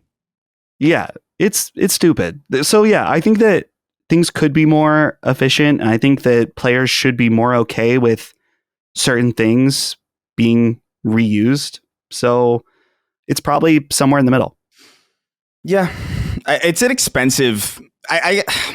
It's such an expensive medium, and I do think I wish there was kind of like this middle ground of like, and I also just kind of wish there was like a less, I guess, zealous kind of enthusiastic press that was kind of more okay with this kind of thing. Like there's reused assets in a lot of other mediums, but like with video games, it's like a lot more damning. Like you can even in like music and shit, like people sample, like people just straight up sample either old things that they make or like things that other people make, and it's not really considered that big of a deal in comparison. But I always think even music videos, there's that one warehouse that everyone would film their music videos in. That right, had like exactly. You know, like even like TV shows, like sound stages and props and shit. Like there's all sorts of shit. I'm sorry, I'm interrupting you again, but I'm sorry, but I just saw a small documentary on YouTube about wherever Back to the Future takes place, like that town square, and how that town square is in everything, and they had like all of these different shots of it, and how they use different camera angles and aesthetics to try to fix it, but it's in like 100 different things. Sorry, go ahead. Right. If you're walking down the street in a New York City sitcom in the 1990s or the early 2000s, that's the same exact street in every fucking show. And the Back to the Future, you know, that's the same situation. Like, and even even the opening shot of Back to the Future, where he's like where he grabs onto the car and he's like riding the skateboard down the street, and that's supposed to be in Hill Valley. That's just like 5 minutes away from me. It's like in a Burger King parking lot, and they just like put up like a fake wall there. It's like I wish there was like a more balanced kind of approach. Like, I don't care if like a game has like a reused like reload animation, but like some people will, and then there'll be like a video that has like 300,000 views about how cheap the game is, and that's suddenly 300,000 people that now have a negative association with your game for no fucking reason. Same thing happened with the God of War boat animation and all sorts of shit. Like, it's just, Aloy climbing, like, yeah. And it is impressive, like that, and it's distressing in some way because Kojima knows how to make games and his people are efficient. So that it could take 5 years to do a game like Death Stranding 2 that is a skin over the previous game. And I don't want to demean it like that. I mean, it's an incredible game, but it uses, I know because I played them back to back, how much it's reusing and how much has not changed at all. Like entire animation sequences and like the way he puts the boxes onto the conveyor belt, the way the road paves, the way, like, it's all the same. It's the same. Right, it's the same thing. And even with using all of those, it's not kind of like it, it's the same. And even using all of those, this is what I was saying about the tension at the center of all this and why it's an interesting question, but I think people need to calibrate exactly how they feel. It's like people want more games, but there's not enough people, there's not enough money, there's not enough time to buy and support all of them. They don't want AI to be used, but they want the games faster. They don't want people laid off, but they want the games to be quicker to market and more dangerous to make. Like, there's just a bunch of contradictions at the center of all of this. But I do think that there is I just think the era of the 2 to 3 year dev cycle, which was not very long ago, PS3 era for sure. I mean, if a game took more than 3 years in the PS3 era, people considered it in trouble often. Right. That it took, like I said this, it took 5.5 years for Grand Theft Auto, almost 5.5 years for Grand Theft Auto 5 to come out. And everyone's like, what the fuck are these guys doing? You know, it's so quaint now. Right. It's like 5 years is a fucking 5.5 years is what it took to make Death Stranding 2. I mean, so it's just, things have changed very rapidly, and I understand that, but I think things are different now. I think people's expectations are different. I think things are much higher stakes.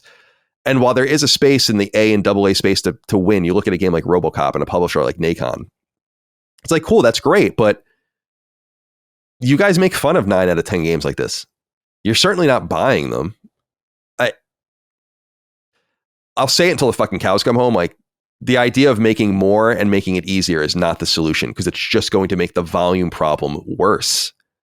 So this is the great, imagine if we had all these people making games and we had 2 or 3 year dev cycles, we'd be fucked. Everything would fail. Almost everything would fail, except for a few games. We were saying this about Splitgate earlier. Like, it might not just be right for it to even enter a market right now. There might not even be anyone interested in being able to play it. There's just a time economy and a money economy and a willingness economy. So This is an interesting question, CyberSlut69.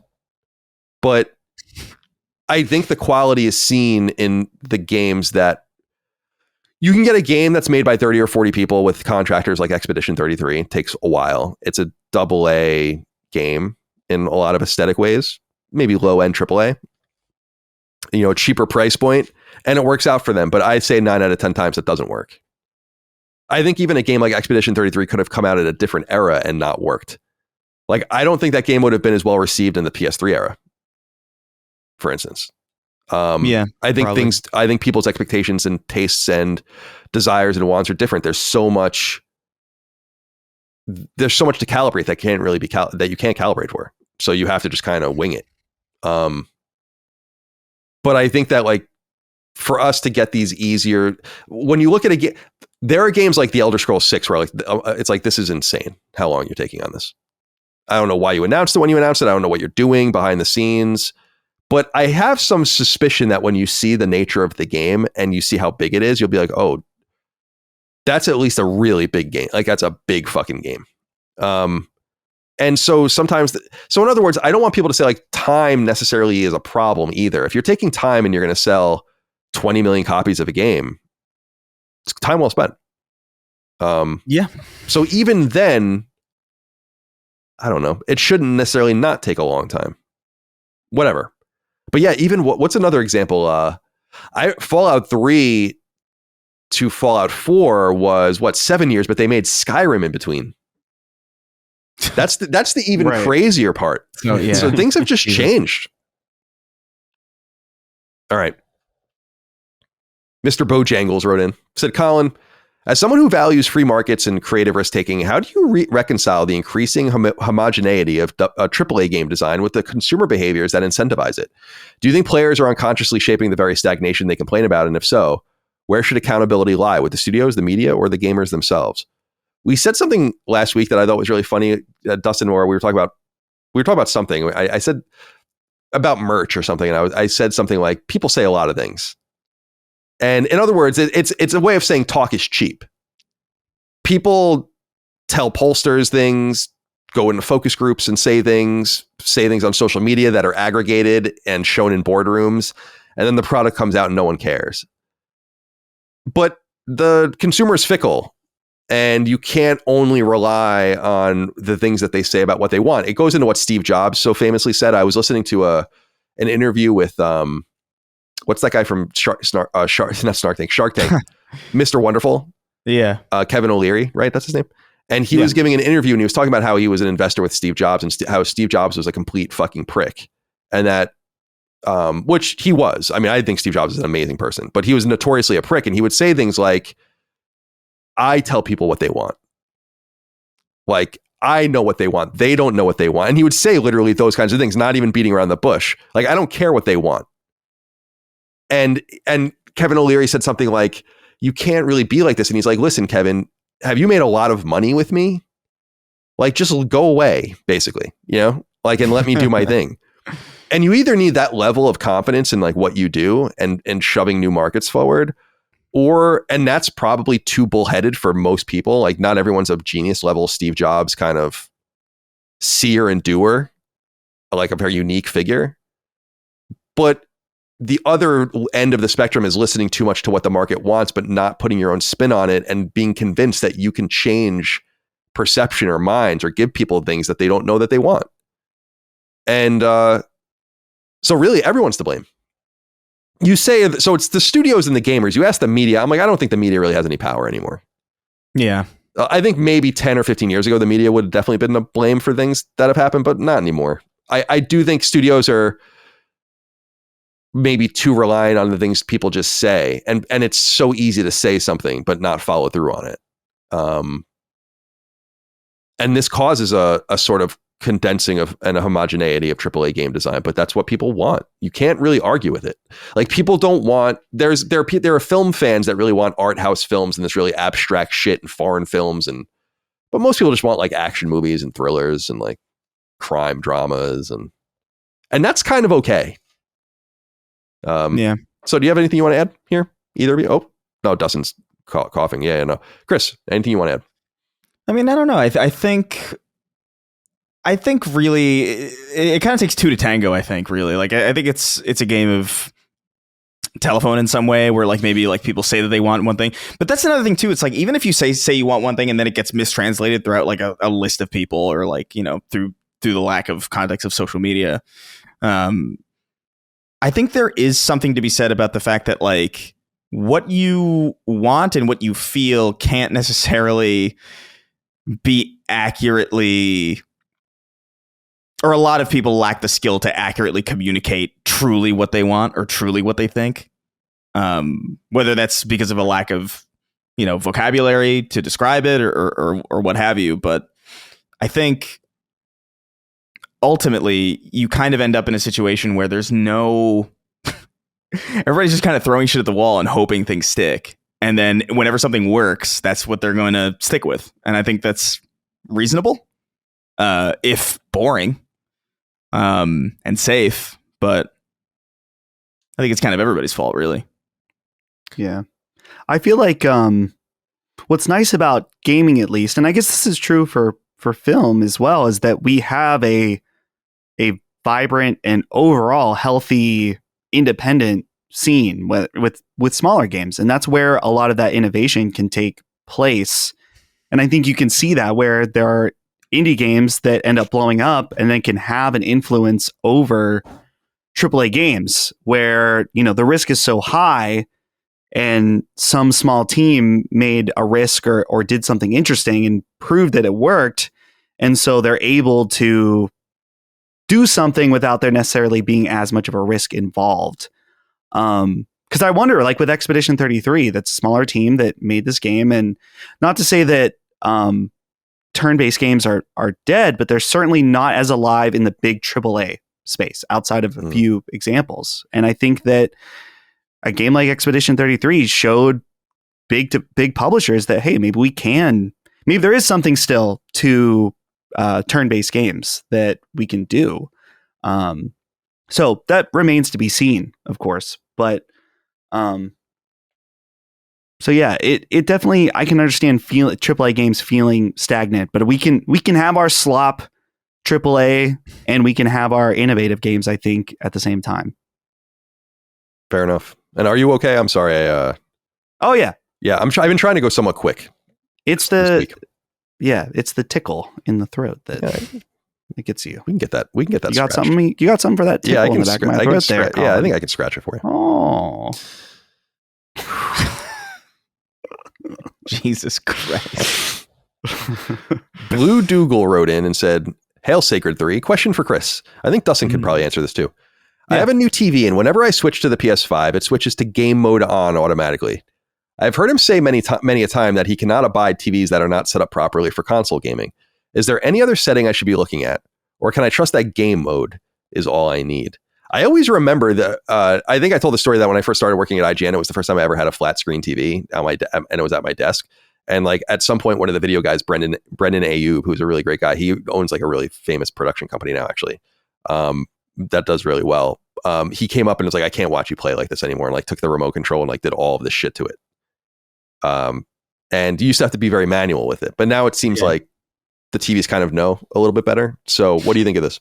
Yeah, I mean, truthfully, like in my experience, this has been the only thing that I think you really need, like the make or break thing that you really need. Everything else is more subjective and more like, okay, well, maybe there are like sound settings or like maybe like specific contrast settings, like whatever. That's really up to the eye of the beholder. But like game mode really, I can't even count the amount of times I've been to people's houses. Well, this was more of a thing when I was younger, but like the amount of times I'd go over to play video games at a friend's house and it would just feel wrong. Like it would just be like this weird delay that I couldn't quite put my finger on. I was like, I swear to God, this isn't how this works. And I would look at the controller and I would be like, is it the controller? It's like, what's the setting? It's like, yeah. And then my friend would be like, yeah, it's the controller, sure. And I'm like, no, dude, I swear to God, this is not right. And then I would go into the settings. It wasn't until years later that I found out it's like, oh, it's game mode. Then you go into the settings, and basically what game mode does is like it gets rid of. There's a lot of post processing done on the TV to get the image looking really, really good on your end, and it's more for image quality because that's what a TV is for. It's for watching shit primarily. And so game mode just turns off that post processing basically, as I understand it, and so there's less of a delay between like the signal going from your machine to the screen, because that layer of post-processing is not done, which means you just get like a more direct, more responsive controller to screen input. But like, that's really the only thing that, in my view, is deeply necessary for video games, because it's all about response time. And there are certain games where like a millisecond is like, that'll make a difference pretty drastically. So in my view, really game mode's the only thing, but like maybe there's another thing that Dustin's aware of that I'm not. In my experience, that's all it's been, though. As far as playing the game, yeah, and I think you explained it very well, why you should have game mode on. And for the most part, new TVs are automatically just going to pop on game mode. And I think that for the most part, that's going to be all you really need. The thing that's starting to bother me a little bit is when HDR isn't set up properly, but that's not your fault.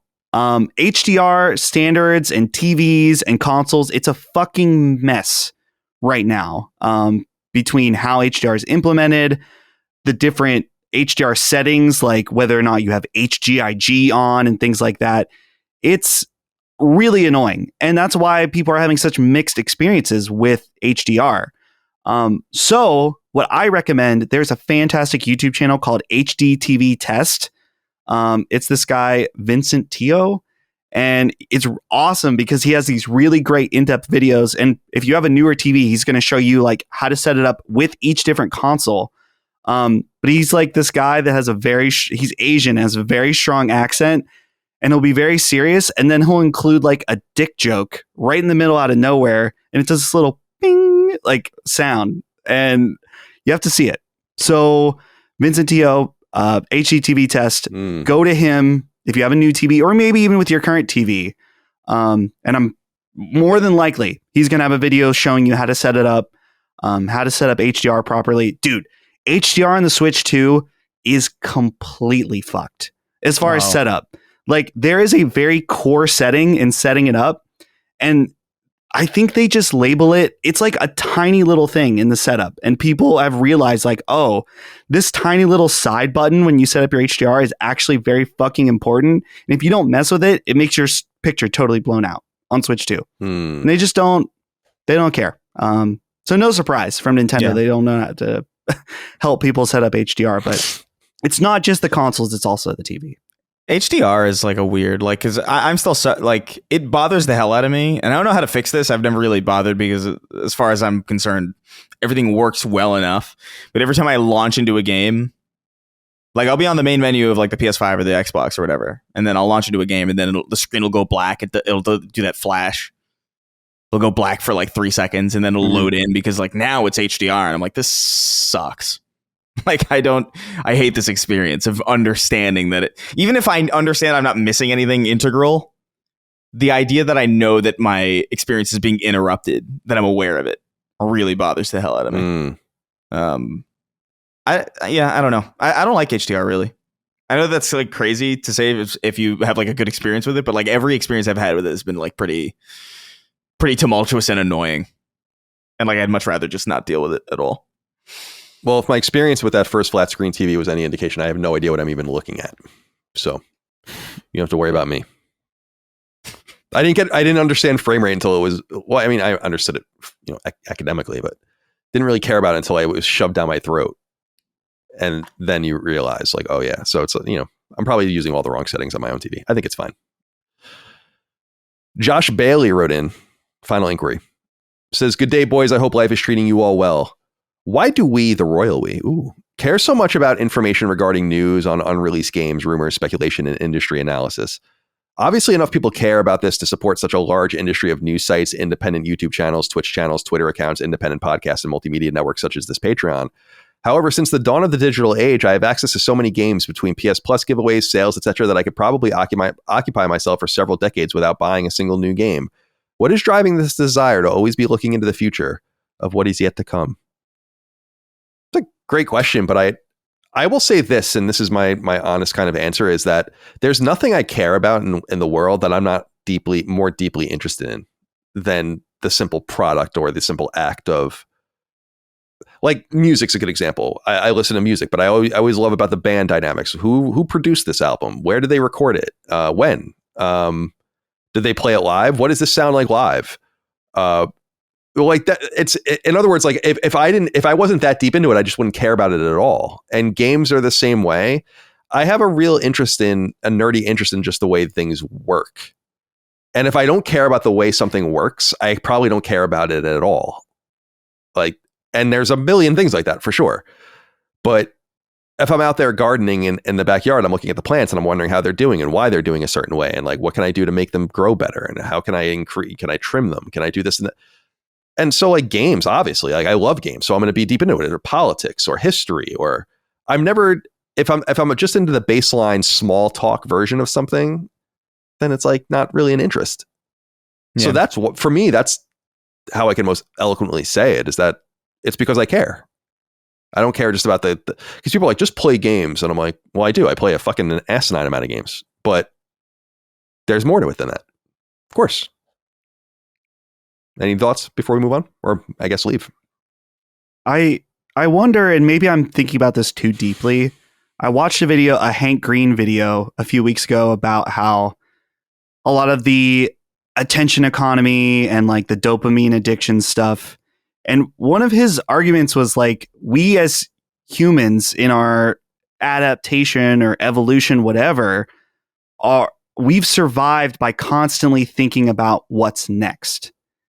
Where are we? What are we going to eat next? Where's the next place we're going to live? What's the next part of my life? After I'm done this, what's after that? Right. Mm-hmm. And I wonder if that can kind of be translated into how we feel about our entertainment as well, where we're constantly thinking about what the next game is and wondering what that's going to be like. And so there's maybe some of that. And it's maybe to our detriment sometimes, where a lot of times we think about and talk about games way more before they come out than after. Not always. And I think we do a pretty good job here in that we talk a lot about the games we're playing, whether it's on this show or on Summon Sign, and we do spoiler casts. So we do try to extensively talk about the present as well. But certainly there's certain games that it's like, how many hours have we talked about Judas at this point? Right. You know, how many hours have we talked about Grand Theft Auto? Grand Theft Auto in particular is going to be like, I don't know. We'll probably have more pre-release content on Grand Theft Auto 6 than actual content when it comes out. But I think that's just how we're built, that we're just constantly moving on to the next thing. Mm-hmm. Yeah. I was going to say, I also just feel like in even our own coverage of games, like we do the best we can, but I feel like we're never in, and I don't mean we, I guess I'm saying again, the royal we here, is that we're never in the same place anymore. Everyone's scattered to the winds. There's very few tent poles, like true tent poles. Even I keep bringing up Astrobot, which I loved. We all loved it, but it's like even a perceived console tent pole like that sells 3 million copies. It means that there's just not that many people that played it. You know, like then you can't do that extensive level of coverage for it. It doesn't seem like it's just harder to know what to even cover anymore, which is part of the challenge of doing a show like this. Anyway, Chris, do you have anything you'd like to add? Yeah, I mean, I think I just wish people were a little bit.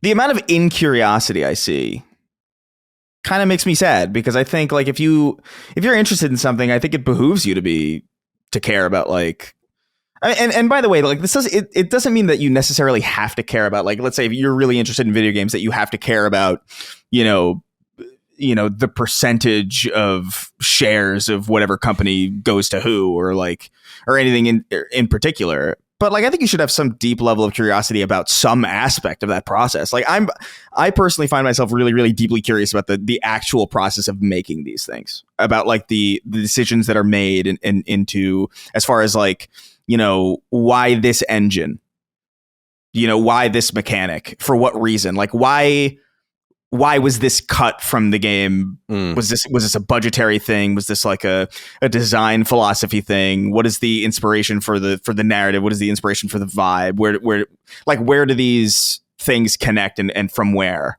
Like that to me is like really, really deeply enticing. And I love reading about that. I even just talking about, we mentioned Judas just now. Like I remember very, very, like a long ass time ago, way before the show, watching Ken Levine's narrative Lego speech. Like, and I watched that thing. I watched that thing probably like over 10 times, because I was so like transfixed on like what was this next thing going to be?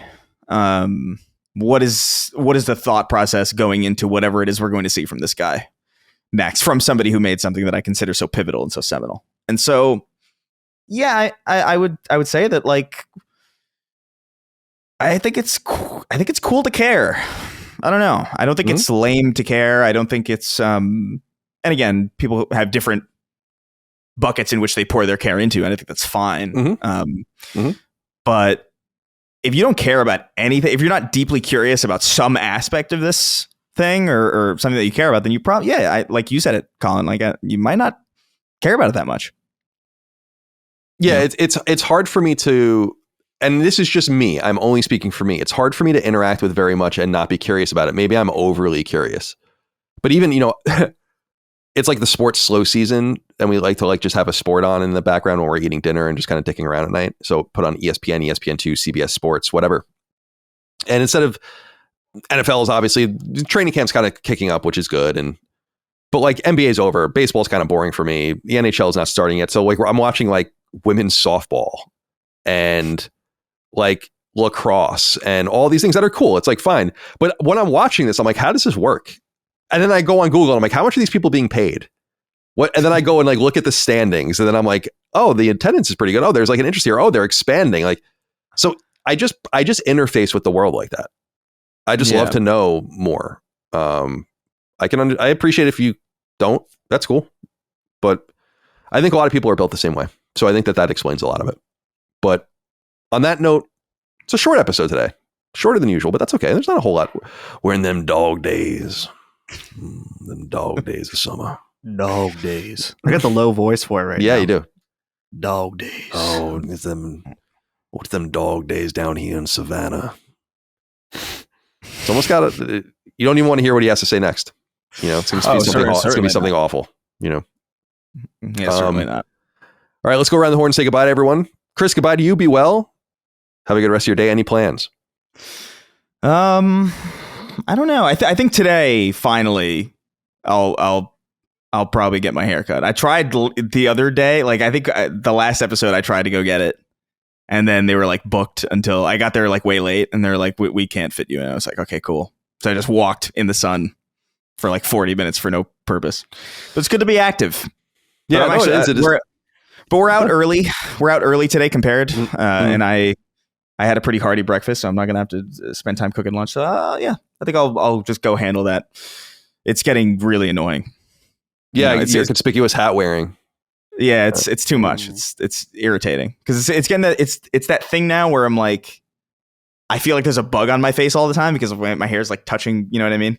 It's just like instinctively, I feel like there's something crawling on me. I was like, I can't do this. Yeah, understood. All right, Godspeed. Dustin, goodbye to you. Are you going to rest? Get some sleep.